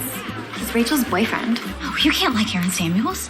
That's Regina's ex-boyfriend. The comparison doesn't do it any favors. For one thing, Mean Girls is a much smarter, funnier film, but crucially, it also had a tremendous amount of compassion for its characters, whereas Sydney White gets most of its laughs from insults, frat humor, and public humiliation. I wouldn't call it mean-spirited exactly, but for a story about kindness, it's definitely not as nice as it could have been. Even Sydney herself is kind of a dick. If only there were a place where superficial, materialistic bitch could fit in. Oh wait, there is. The first half doesn't really work for me, mostly because I don't get why Sydney wants to be in this sorority. The Kappas are presented as a group of brainwashed Barbie clones living under tyrannical rule, whereas Sydney prefers things like football, comic books, homework, and breakfast, none of which her would-be sisters look kindly on. More importantly though, Sydney is shown to be a confident, self-assured young woman with nothing to prove to herself or anyone else, so it's hard to see why she'd ever give these girls the time of day. Green and white. Wrong. Emerald and pearl. Sorry, I'm still learning how to speak Chris. Now, we are told the reason. We're told it's because being a Kappa was important to her mom, and she wants to honor her memory. But the girl we see would have no problem saying, "Sorry, Mom," and walking straight out the door on day 1. And this is the risk you run when you write a protagonist without any flaws. The film doesn't leave her any room to grow, which is fine, that's not a requirement, but you can't then base the entire central conflict around her wanting something when she seems completely content with what she already has. Fortunately, things take a sharp turn for the better once Sydney teams up with the Dorks. There are 2 things the film does really well here. First, it makes them into 7 different kinds of dorks, rather than just having them all be equally into all forms of nerd culture. And second, it gives them legitimate social inhibitions, which would actually make them pretty difficult to be around. Some of us wet the bed. Some of us wet the hallway. This is a far more mature take than just saying they've really been cool all along and it's society's fault for not accepting them. They have problems that actually do need to be addressed if they want to function socially. It's not everything about them, some of their hang-ups are just part of who they are and can't be changed, but others are learned antisocial behaviors they can fix, and with Sydney's help, they do. She works with them to tone down their objectionable conduct, and they in turn discover that many of the popular kids they scorn are actually very willing to meet them halfway and even share a lot of the same interests. Eat lead, sucker! The best thing about this film, though, is the way in which it modernizes the story. Modernizing Cinderella is easy enough. School dance, makeover montage, prom king, it writes itself. But translating the scattershot plot of Snow White to a 21st century teen landscape takes a lot more creativity, and honestly, they nail it. Things are looking grim, brothers. Every tie-in to the fairy tale is delightful. The Magic Mirror is a Hot or Not website that rates all the girls in the school against each other, very plausible for the time period. The poison Poison Apple is a computer virus that the Queen sends Sydney the night before their big debate, forcing her to stay up all night rewriting a term paper and leaving her out cold the next morning, until of course her prince comes in with his pretty lips to save the day. Okay, I'm awake now. And each of the 7 dorks has a trait unofficially matching them to the Disney characters, though it feels like they got almost all the way there with these and then dropped the baton right at the end. Most of the parallels are really clever. Sleepy is a foreign exchange student who never adjusted to the time zone, Doc is a probability genius on the spectrum, Sneezy's got debilitating allergies, Bashful can only talk through a puppet, Grumpy's a rabid conspiracy theorist, Dopey's just kind of a weirdo, but then Happy's thing is that he's horny? Just have sex with girls all the time. Like, he wants to have sex, that's it? But he's not happy about being horny, it actually seems to make him pretty miserable. Damn it! So his deal is a little disappointing, but even so, this is much better Disney dwarf coding than they did in Snow White's Christmas, and certainly much better than Disney themselves did in Wish. And you wonder why I'm grumpy! The line between homage and disrespect can sometimes be pretty thin. It's hard to say exactly why this feels like an affectionate tribute. Hi-ho. Hi-ho. While something like this just feels kinda smarmy and mean. All lads, it's off to work. Please start whistling, I'll smash his face. But sometimes you just know. In the same way you can always sort of sense when someone acting nice is actually making fun of you, you can tell the difference between a film that's just being smug and one that actually cares about the story it's telling. And at least in its second half, Sydney White falls firmly into the latter category. And we all lived, well, do you even have to ask? Dorkily ever after. Dorks! Once upon a time, in the far-off land of Fortunia, there lived a noble king and his lovely young queen, who lacked but one blessing to make their joy complete. Not you, come out of there. I beg your pardon, ladies and gentlemen. The Three Stooges have an astonishing amount of staying power. First formed in 1922, the group performed together for over 5 decades, occasionally swapping out their third member, and have remained fairly ubiquitous in pop culture ever since. Many today remember them as comedy geniuses, titans of early cinema whose pratfalls concealed an intelligence superior to any of their competitors. But that's not quite the case. Fun as they were, the Stooges were incredibly lowbrow, rarely putting more thought into a gag than who got hit and how hard. They did not have the wit of the Marx Brothers, the warmth of Laurel and Hardy, or the wordplay of Abbott and Costello. Rather, the bulk of their films consisted of one premise and one premise only. Get the 3 of them into a room with some heavy furniture and watch them destroy each other.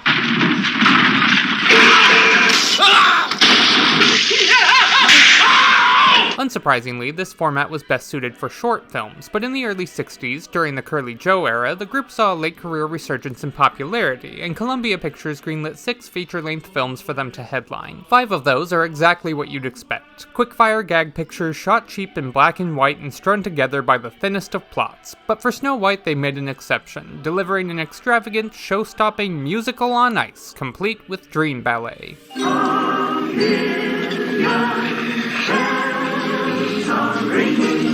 The Stooges take on the role of the dwarves, who also exist in this universe, but only off-screen, having loaned out their cottage as a summer house while they're off on a dig. There's also a bit of a gender-swapped Sleeping Beauty plot, as the trio have a dashing young man under their care whom they rescued from assassination as a child, and who, spoiler alert, turns out to be none other than Snow White's prince. The very mark!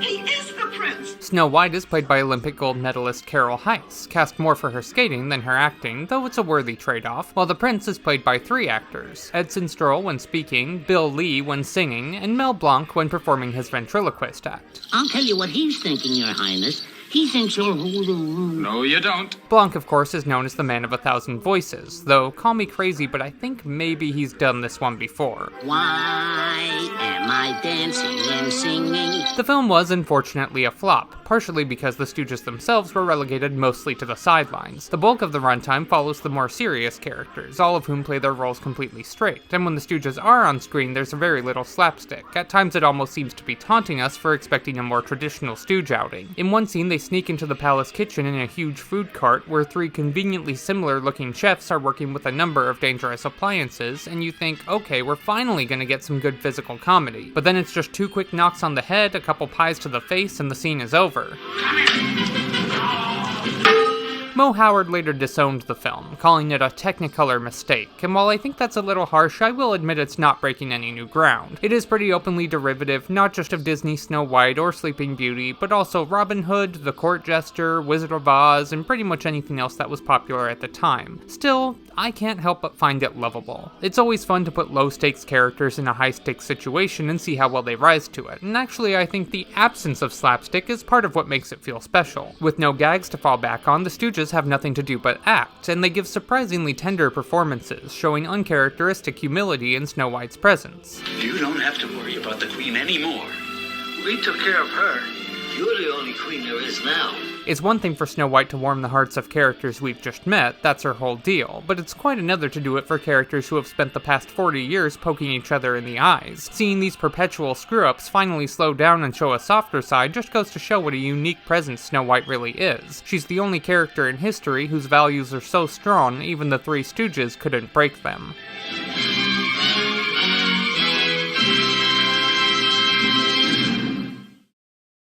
Whistle while you work.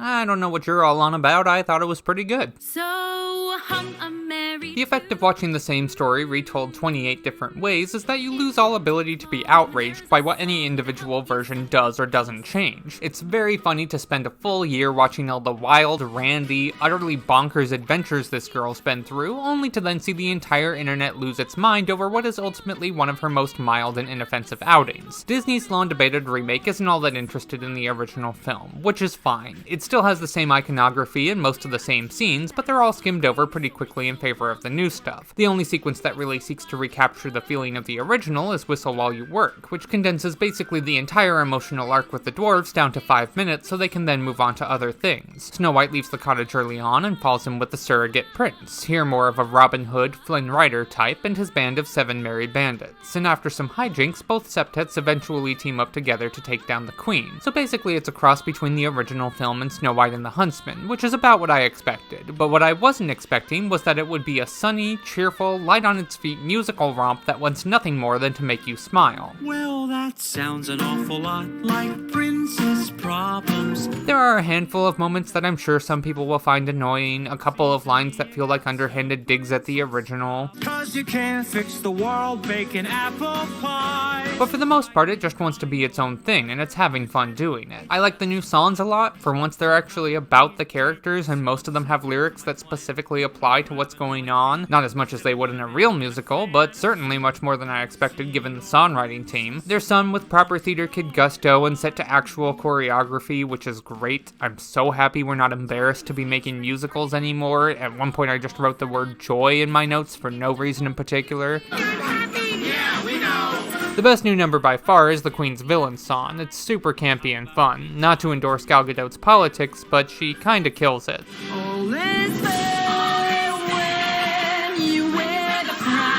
I like the diamond motif they give her too, that's clever. It's a nice through line with the dwarves, and I love the way her dress crunches whenever she moves. The film looks good, it's well shot, it's well lit, the color palette is beautiful, I like all the little splashes of blue in the costumes. Or maybe it's purple, I don't know, like I said before, color's not really my thing. The obvious weak spot in the visuals though is of course the CGI, which is just as horrendous as always, if not more so. The animals look terrible, the dwarves look even worse. You do kinda get used to them as the film goes along, but only if you really squint your eyes and try not to think about it. I'm sleepy. Yeah, we know. I appreciate that Disney's leaning away from realism and trying to put some charm back into their animation, but trying is the key word, and none of these characters succeed. They're all just walking abominations. All except Dopey, that is. Dopey's actually almost there. He moves and emotes with the energy of a cartoon character while still following the physics of a live-action universe. I feel like he's proof of concept that this style could work if they could just get the balance right. Again, not there yet, but we're getting closer.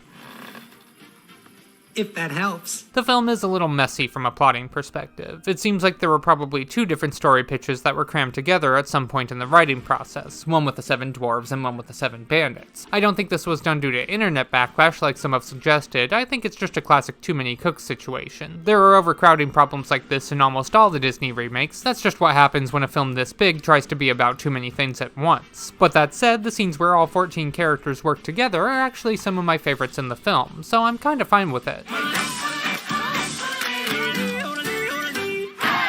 One thing's for sure though, there was never going to be a faithful remake of the 1937 film. Modern Disney clearly has no interest in telling a story with the grace and simplicity of the original, and modern audiences would clearly have no interest in going to see it, so I think this was probably the best we could have expected under the circumstances. Now, would it have been better if they just had adapted it faithfully? If they'd used real animals and real dwarves, done away with all the CGI nonsense, and just lovingly recreated the original scene by scene in a live-action landscape? Maybe. But we don't need that film. Because Turkey already made it for us.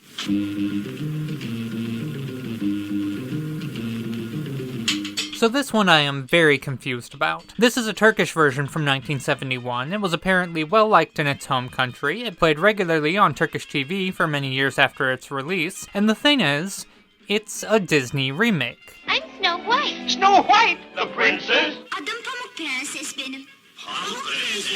Now, most films on this list are Disney ripoffs, so maybe when I say remake, that's what you think I mean, but that's not what this is. This is an actual, full-on remake in every sense of the word, much more so than the one Disney just made. And what I don't understand is how? Now don't tell me who you are. Let me guess. Ne olur tanıtmayın kendinizi bana. Hepinizin ismini ben bulmak istiyorum. We know who we are. Ask her who she is and what she's doing here. Tamam, bizim kim olduğumuzu biliyor. Şimdi ona soralım bakalım kimmiş. Bizim evimizde ne arıyor? It uses the same costumes, the same story beats, a lot of the same dialogue and shot compositions, pretty much everything except the songs. It even has the same names for the dwarves. But as far as I can tell, Disney had no involvement whatsoever in the making of this film. In fact, I'm not even sure they know it exists. Now, Disney's litigation team isn't quite as totalitarian as people make them out to be. There are many instances in history of them allowing third parties to make creative use of their work while skimming only minimally off the top. But you gotta at least get their stamp of approval. Try going over their heads and they will destroy you, just like they destroyed the very important babies at the very important babies daycare center. Do you know what they're gonna do to Mickey Mouse? What? They're gonna take them away. So how is it that this film, which blatantly steals all the most copyrightable elements of Disney's, has been a beloved family favorite in Turkey for over 50 years without the mouse so much as raising an eyebrow? And here's the other thing. It's not just a Disney remake. It's a good Disney remake. They did right by the thing. It's not just a question of being more faithful, it also has a near-perfect sense of when to adapt and when to expand. Some scenes are presented almost shot for shot. The dance in the dwarves' cottage, for example. They didn't feel the need to make any changes here because it already translates perfectly to live action. In fact, all the way through the film, the dwarves hew pretty close to their Disney counterparts. Except that Dopey can talk in this one, and he and Happy are married, I think? Which, okay, love it.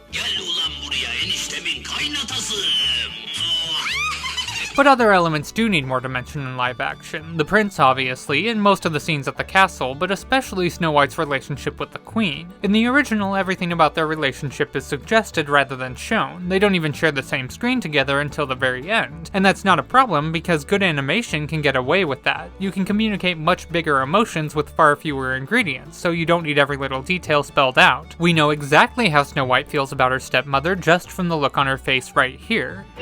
But who? The Queen! The Queen! When the huntsman comes at her with a knife, she cowers. When he explains that someone wants her dead, she gets sad and confused. But it's only when she finds out it's the Queen that her face lights up with genuine terror. The Queen! The Queen! These 2 seconds of animation tell us all we need to know about the abuse Snow White has faced and how dangerous the Queen really is. Snow White is more afraid of a middle-aged woman sitting in her castle miles away than she is of the giant man actively attacking her, which foreshadows that the Queen's power extends far beyond her physical reach and that no matter how far Snow White runs, she's still gonna find her and she's still gonna kill her. But you can't do that in live action. There's a different expectation of realism, so if you want us to feel any tension in this relationship, you have to really put some meat on its bones, which this film absolutely does.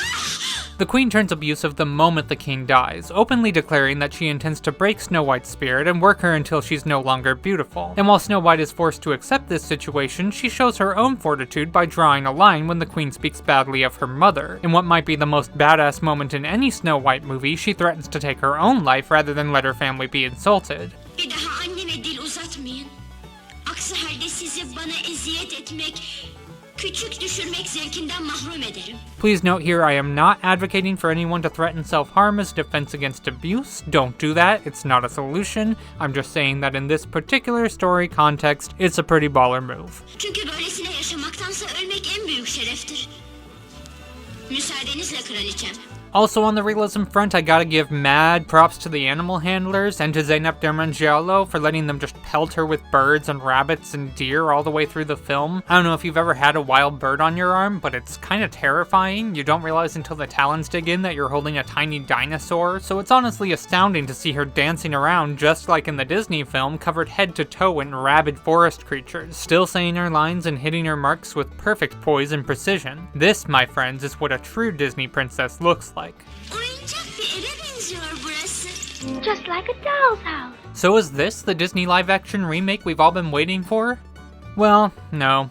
Probably not. I think if Disney did give us a film like this today, most people would just turn their noses up at it. No matter how much they love the original, they're not going to feel like they've gotten their money's worth if they pay to see a tentpole studio blockbuster and half the runtime is just a girl sitting alone in a room with some birds. This is a very good movie, but it's not what I think most people would call a real movie. And that goes for most of the other Snow Whites we've discussed as well. Your average viewer watching these films isn't going to appreciate their individual merits and nuances. They're probably just going to see them all as equally dismissible. Cheap Disney ripoffs, clickbait mockbusters, quickfire scams strung together with spit and sealing wax and propped up on hinges like a fake Western storefront. And as much as I might object to that reaction, even I can admit that there's some degree of truth in it. So for all those looking for something a little bigger, a little flashier, a little more like a real movie, here's one for you guys.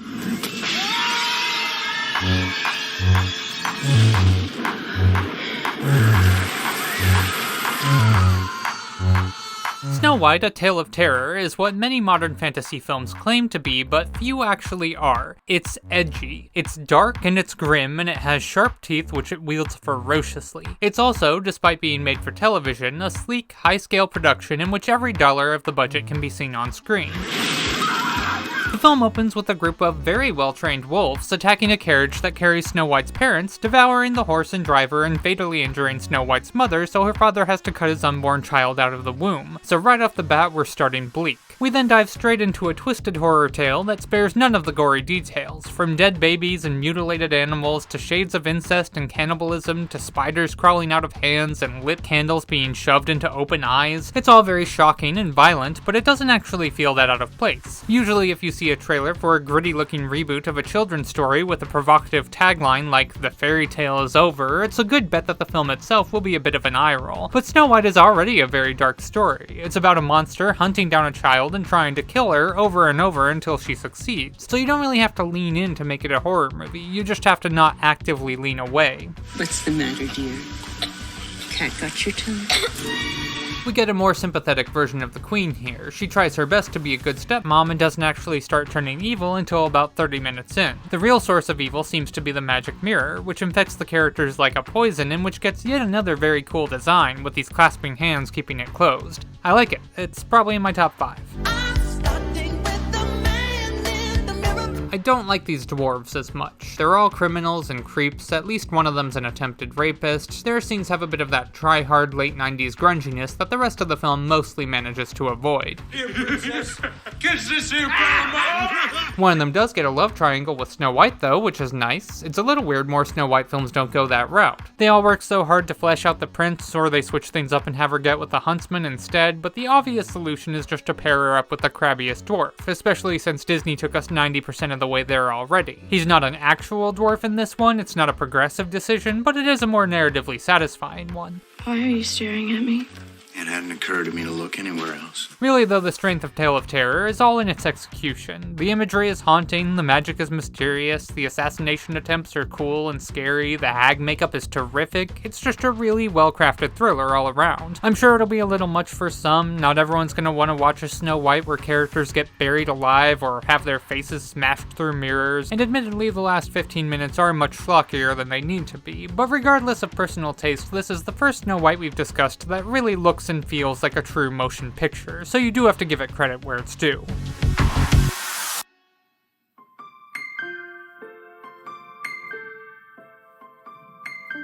Released in the 2-week period of 2012 when we thought silent movies were gonna have a comeback, Blancanieves sets Snow White in 1920s Spain, using 1920s film language to further cement the period. Carmen is the daughter of world-famous matador Antonio Vialta, played by Daniel Jimenez Gacho, aka Zama from Zama, aka Fernando's favorite movie. Antonio is paralyzed in a bullfighting accident and taken under the care of his nurse, who uses his fragile physical and emotional state to weasel her way into a marriage, eventually taking over his estate entirely as he becomes a shut-in. Then comes the usual business. Daughter grows up, gets hot, stepmom gets jealous, tries to kill her, she escapes, and goes to live with 7, or in this case 6 dwarves, never explained, who have a miniature bullfighting act of their own. Director Pablo Berger spent a full decade working on the film before its release, so it's just a strange coincidence that it eventually came out not only right after 3 other Snow Whites, but also right after The Artist won Best Picture at the Oscars, the first silent film to do so in 84 years. That said, these two films take a very different approach to the genre. While The Artist was a pastiche, using silent cinema to tell a story about silent cinema, in Blancanieves it's merely a technique, one of many used to capture that certain once-upon-a-timey atmosphere. Despite having a very definite setting, there's a timelessness and universality to the way it's told, not least of all because it doesn't limit itself merely to silent filmmaking techniques. While it is in black and white and free of dialogue, it's not really shot like a silent movie. The lighting and camera angles are much more modern, the editing is quicker paced, and there's guitar music in the score. It does borrow a few tricks from the era, like irises and double exposures, but it's not trying to commit to a bit, it's just trying to tell the story in the way it wants to tell it. Some people might be surprised I've got it as low on the list as I do. Apart from Disney's, it's probably the most critically acclaimed Snow White out there. It cleaned up at the 2013 Goya Awards and was even named as one of the 1001 movies you must see before you die, depending on which edition of that book you have.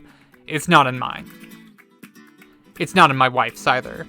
We got 2. I do like it a lot, it's very worthy of the praise it gets, it just doesn't blow me away quite as much as the other films still to come. If I were nitpicking, there are a few minor things I might change. I think the stepmother is a little too abusive in this one, it starts to feel more like she's abusing the audience. One scene in particular I thought was a step much too far. If you've seen it, you can probably guess the one I mean. I also could have done without Snow White having amnesia. There's not really any plot justification for it, it seems like it's just there so she can have a big emotional moment at the end where she finally remembers everything her father taught her, but she could have just as easily been repressing those memories for more complicated character-based reasons. It kinda cheapens it to fall back on such an overused soap opera twist. Does anyone here not have amnesia? I don't know. I do like that we get a trans dwarf in this one, that's not bad, and one of the other dwarves gets to be the romantic interest, only unlike in Tale of Terror, he actually has dwarfism this time, and it's not even a love triangle, they just do away with the prince entirely. But of course it still has to be a one-sided romance, and he still can't get a happy ending, cause that'd be too much to hope for. Again, not trying to insult this one, I know it's a lot of people's favorite version, but for me there are 4 other Snow Whites that are clearly a step above the crowd.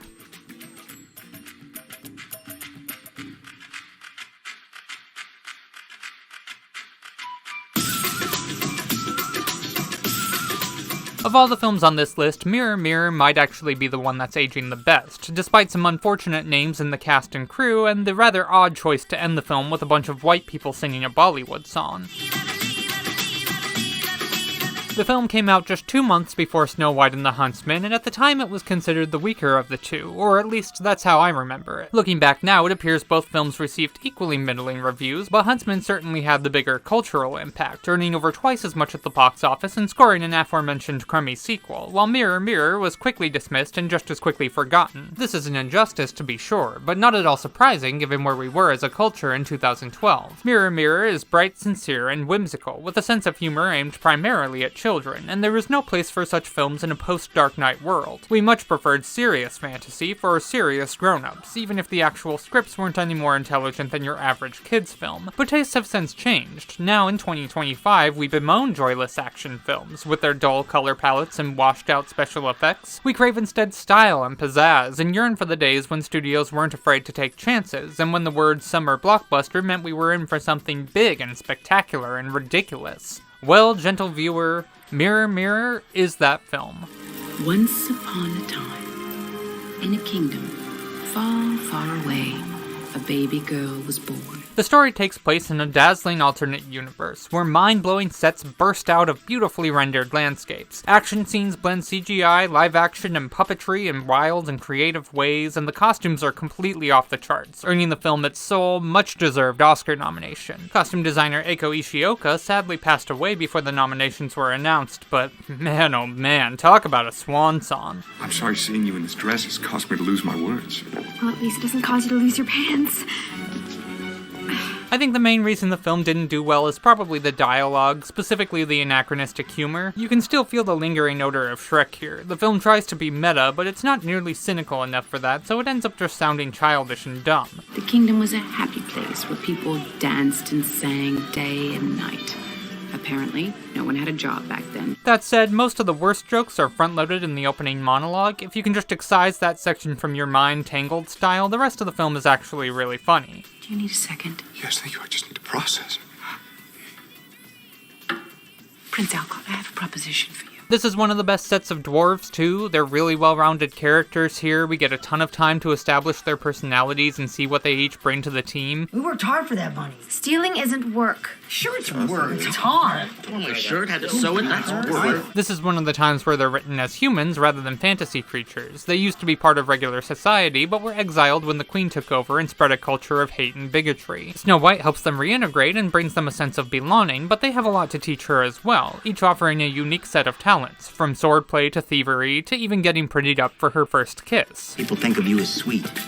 They don't expect you to fight dirty. Use that to your advantage. The film manages to have its cake and eat it too, giving us the badass, pants-wearing, sword-wielding girl boss audiences craved at the time, but one who's still willing to accept help and put the work in to get there. Sure, she'll subvert expectations and rescue the prince at the end, but A, it's gonna be because she earned it, and B, she's still gonna look bomb in those pants. The film is directed by Tarsem Singh, a filmmaker often dismissed by critics for prioritizing style over substance, and that's true, he does. But style can also elevate substance, and if you're working within a genre like fantasy, where the text is merely a springboard into a world of enchantment and wonder, sometimes style is the substance. All of Tarsem's films are in some way about the nature of storytelling, how we use fiction to explore the parts of our psyche too fantastic for reality to explain, and as such, what might in another filmmaker's hands seem like empty spectacle, here serves as a gateway into the farthest reaches of human imagination. These are the images we can only concoct in dreams, the thoughts that dance across our subconscious minds as we drift off to sleep, with the closing words of a bedtime story echoing in our ears. To say the film's beauty is only skin deep not only ignores the heartfelt characters at its core, but also overlooks the fact that even superficial beauty can be a tremendously powerful thing, when placed in the right hands, of course. I'm still not sure what to make of that Bollywood number, though. Mirror, mirror in my hand, who is the fairest? I am the fairest. Probably the kookiest adaptation, this is yet another made-for-TV version, and unlike Tale of Terror, here it really shows. It's definitely not going for professionalism. Let's make rainbow. Snow White's parents aren't royalty this time, but mere peasants, living in a spectacularly humble 15th to 20th century cottage, which they presumably rent out to the Vermont Country Store for catalog photo shoots on weekends. And if just by hearing me say the words Vermont Country Store you now start receiving said catalog in the mail, I'm deeply sorry, there's nothing you can do to stop it, this is your life now. Snow White's mother dies and her father attempts to take her into town for milk, but accidentally wakes up a sleeping zombie ice genie with poor communication skills, and after a vernacular mix-up inadvertently ends up wishing for a kingdom and a new wife to be his queen. I need my wife back. My queen. Surely then you will need a kingdom to go with her. Yeah, surely. Everyone needs a kingdom. The Ice Genie's sister steps up to do the job with the help of a magic mirror, shards of which she places into men's eyes to put them under her spell. Note that this is a different magic mirror from the truth-telling magic mirror, which is here a whole room full of magic mirrors, where multiple reflections emerge from the glass simultaneously to a fun, squishy sound effect. You are. Miranda Richardson plays the queen, and she owns it. She gives by far my favorite performance of the character. She's having so much fun. Seriously, she should have won all the Emmys for this. Every single line reading is a revelation. Even if she's only saying 2 words, she somehow still manages to make them delicious. A skeleton. Vera Farmiga gets to get in on the fun as well. She plays Snow White's mother, but also the queen in disguise at the end when she goes to trick Snow White, adding some extra emotional heft to the apple sequence, but also allowing Farmiga to match Richardson's bubbly energy. The red side. Red skeleton! Snow White, on the other hand, is much more sullen than usual, played by newcomer Kristen Kruk with very early 2000s angst. May I get out and walk? No. I'm not a huge fan of this, to be honest. Feels like maybe they were going for a contrast with the queen, but she's so low-key that she ends up getting drowned out by the more colorful characters. Literally colorful in the case of the dwarves. Monday's child is fair of face. Tuesday's child is full of grace. I'm Tuesday. The dwarves each dress as different colors, and when they join together they can form a magic rainbow to travel across the kingdom, but they're named not for their colors, but for the days of the week. Seems a little selfish to me for one Snow White to use 2 of the main things that come in sets of 7, but I guess if nobody else had taken them by that point, they were fair game. I'm Friday.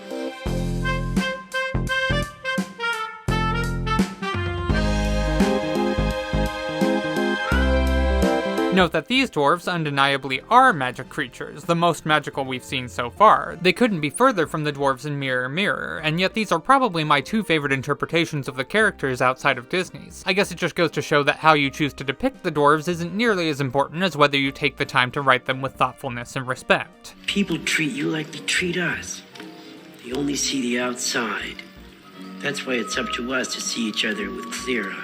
Sunday is played by Michael J. Anderson, adding some Lynchian credibility to the film's more surreal sequences. He spent years trapped as a statue in the Queen's garden and hasn't fully recovered, hence the face. There's also a race of gnomes who are friends of the dwarves and who have been petrified by the Queen as well, though for the most part we only ever see them as statues, and they're clearly just store-bought lawn ornaments, which makes it that much funnier that the dwarves keep discussing them as if they have a rich and thriving society. Pete the postman! This is definitely the funniest Snow White I've found, but I want to be clear that it's not in any way a parody. It is zany, and it's weird, and it never takes itself too seriously. It's edited with PowerPoint transitions, and it ends with Snow White being licked awake by a bear, but emotionally it's sincere. It plays the story straight, and it never thinks it's too good for the material, which makes for a pretty impressive balance of tones. Like, laugh all you want at these silly lawn gnomes, but when you see them in trouble, you'll realize you care a lot more about the story than you thought you did.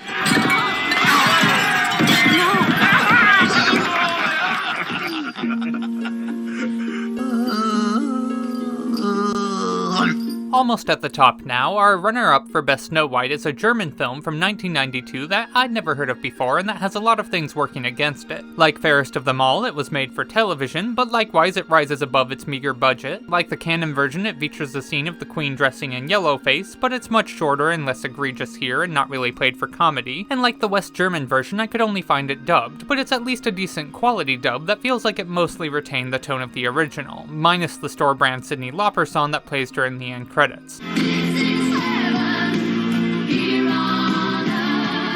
So the plot here is mostly the same as the fairy tale, but with the addition of 2 new characters. A black knight sent by the dwarves to the Queen on a mysterious mission, and a palace fool who serves as Snow White's companion, guardian, and possibly more.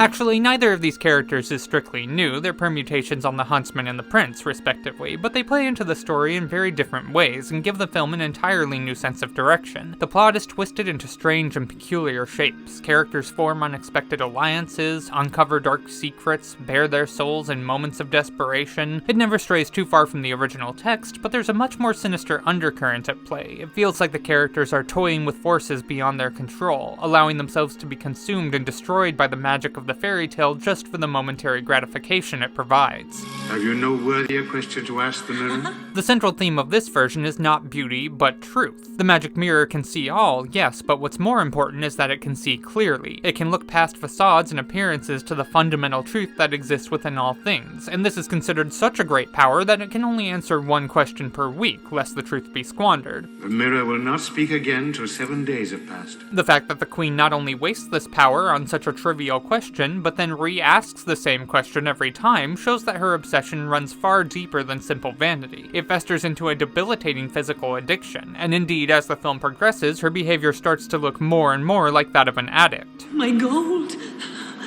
all my wealth, and even my crown. If you will make the mirror speak the truth again, I'll even give you myself. Only help me. It's a very handsome production, if a little small in scale. The music is lovely, and I like the costumes a lot. Actually, I don't much care for these Mon Mothma robes, but otherwise the costumes are fun. The performances are great too, especially Alessandro Gaspin as the fool. You're a fool, and yet we take notice of what you say. Oh, I'm not the only fool that's true of. This is a really fascinating character. He feels like something out of a great work of literature. He dances around like a Shakespearean fairy and speaks as if he comes from a world somewhere between Oz and Wonderland. No more lessons. none at all. So I'm going to give you your first non-lesson, huh? Again, if you're just looking at the events that take place, it's a pretty straightforward adaptation, but there's something richer about it, something eerier, a density to the storytelling that's not there in any other version. It's not as fanciful as Fairest of Them All or as spectacular as Mirror Mirror, but there's still that sense of tremendous power lying just below the surface. A mysterious and undefinable quality, but still real, still present, still dangerous, and above all, still true. And that he will carry me away to his castle, where we will live happily ever after.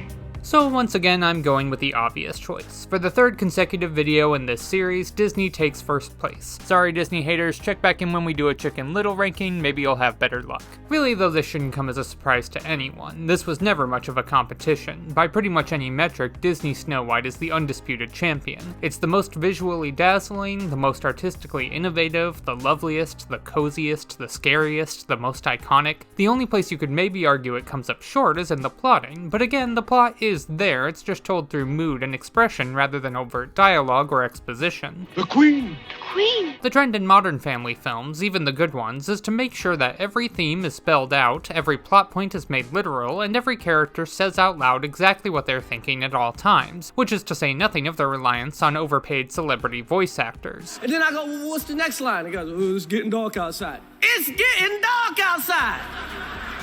And then they give me $1 million! But the whole point of animation is that it can convey its story emotionally without falling back on these crutches. Disney's Snow White lets us feel its story instead of simply having it explained to us. It carries over the best elements of silent filmmaking, more so even than the two silent versions, but with the added benefit of also having one of cinema's most haunting and evocative soundscapes.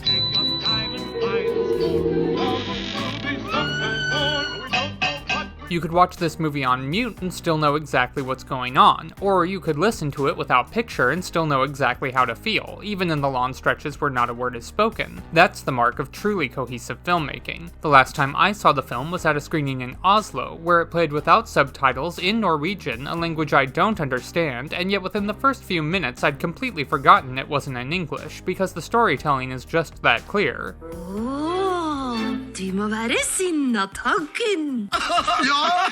Now, I already made a whole separate video about this film a few years back, so you can go check that out for more of my overall thoughts. In that video, I talked mostly about Snow White herself, specifically how her values of hard work and optimism made her an inspirational figure for audiences during the Great Depression, and how she still holds up today even if she doesn't fit the character mold we've come to expect from modern Disney. And while I generally stand by that video and still agree with most of what I said, I do have to confess that it's not really reflective of how I actually watch the film. When I watch this movie, I honestly don't think much about Snow White's inner strength, or whether she's a good character. I mostly just think about moments like this. Look at that! Look how gorgeous that is. This shot is a perfect encapsulation of everything that made Disney's Golden Age so miraculous. The advanced multiplane camera weaves through the trees like a ballerina, filling the forest up with a dimensionality never before seen in animation. The stream of water is actually a sheet of finely polished tin, with ripples etched in by hand that was then pulled through the multiplane setup one frame at a time. The colors are perfectly balanced, so your eye is always drawn to Snow White, no matter how busy the rest of the shot becomes. Every shade is carefully selected, right down to the blush on Snow White's cheeks, which the ink and paint ladies applied by hand using real rouge from their personal collections. And of course, there's Frank Churchill's immaculate score.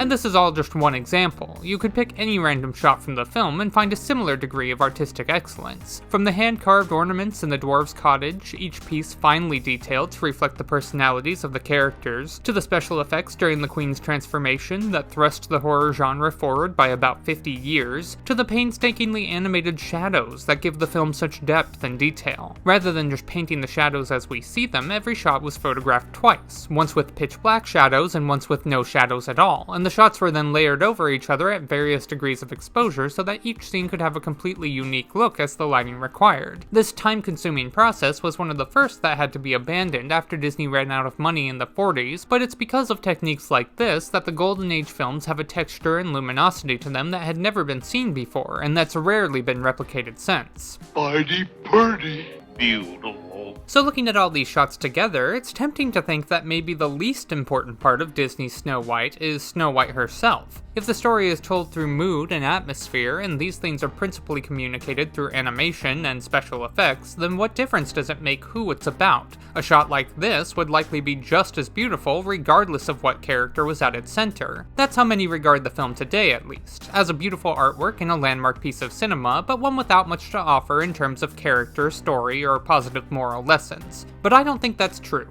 and I'll tell you why. It's because of this branch.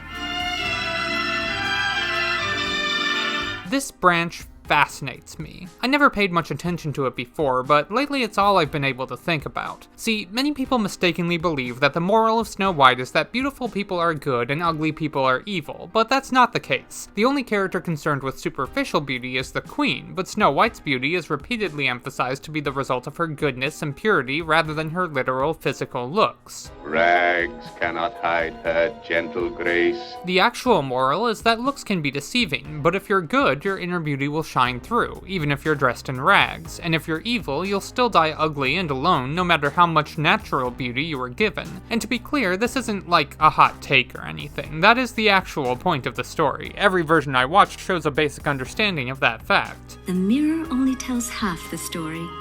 True beauty comes from helping others. For Snow White's beauty does begin where yours does stop. 'Tis from within. She is simply the most beautiful baby ever born. Yes, Elmer, but she is much more than that. Famed is thy beauty, but it goes no further than the skin.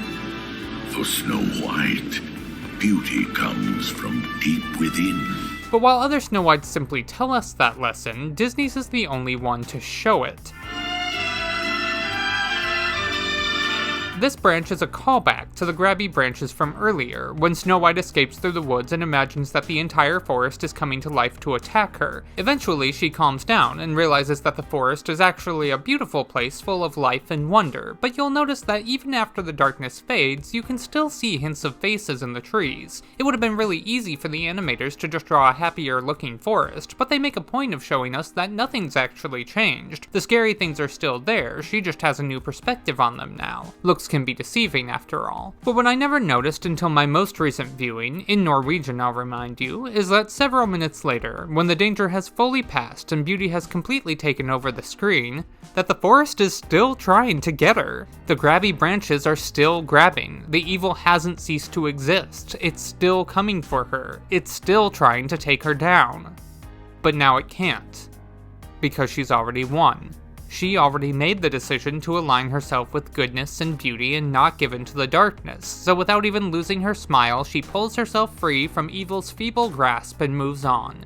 Good reigns triumphant. Just by watching this one single shot, we can already tell that Snow White's gonna get her happy ending, and just by listening to it, we can already tell why.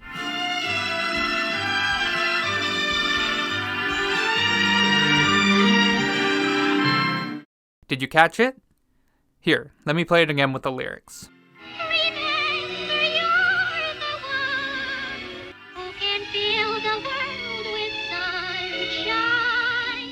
Remember, you're the one who can fill the world with sunshine. This is one of the most beautiful shots in any Disney film period, but it's not beautiful because of the animation, or the effects, or the color, or the camera work. This shot is beautiful because of Snow White. Because at its core is a character who spent hundreds of years across countless different retellings teaching us one unshakably true lesson. That beauty, true beauty, is not the reflection you cast in the mirror, but the light that radiates out of you and shines goodness and warmth wherever you go. If you're good, you will be beautiful. If you're good, other good things will follow behind you. If you're good, the evil that clutches at your heels will wither and fade away, and even in death you will never be defeated. Snow White makes the world a better place. That's her superpower. And it's also yours, so don't waste it. Maybe you can't fix the world making apple pies. But then again, maybe you can. Have you tried? You never know. You never know whose day you're gonna brighten, you never know who you might inspire to follow in your footsteps, you never know if the things you do are really gonna make any difference. But an act of kindness, a glimmer of optimism, a candle of hope glowing in the darkness, these are the forces that will eventually emerge victorious. You're the one who can fill the world with sunshine. And it's getting dark outside, so you better get started. I'll see you next time.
Right, on to Sleeping Beauty, guys.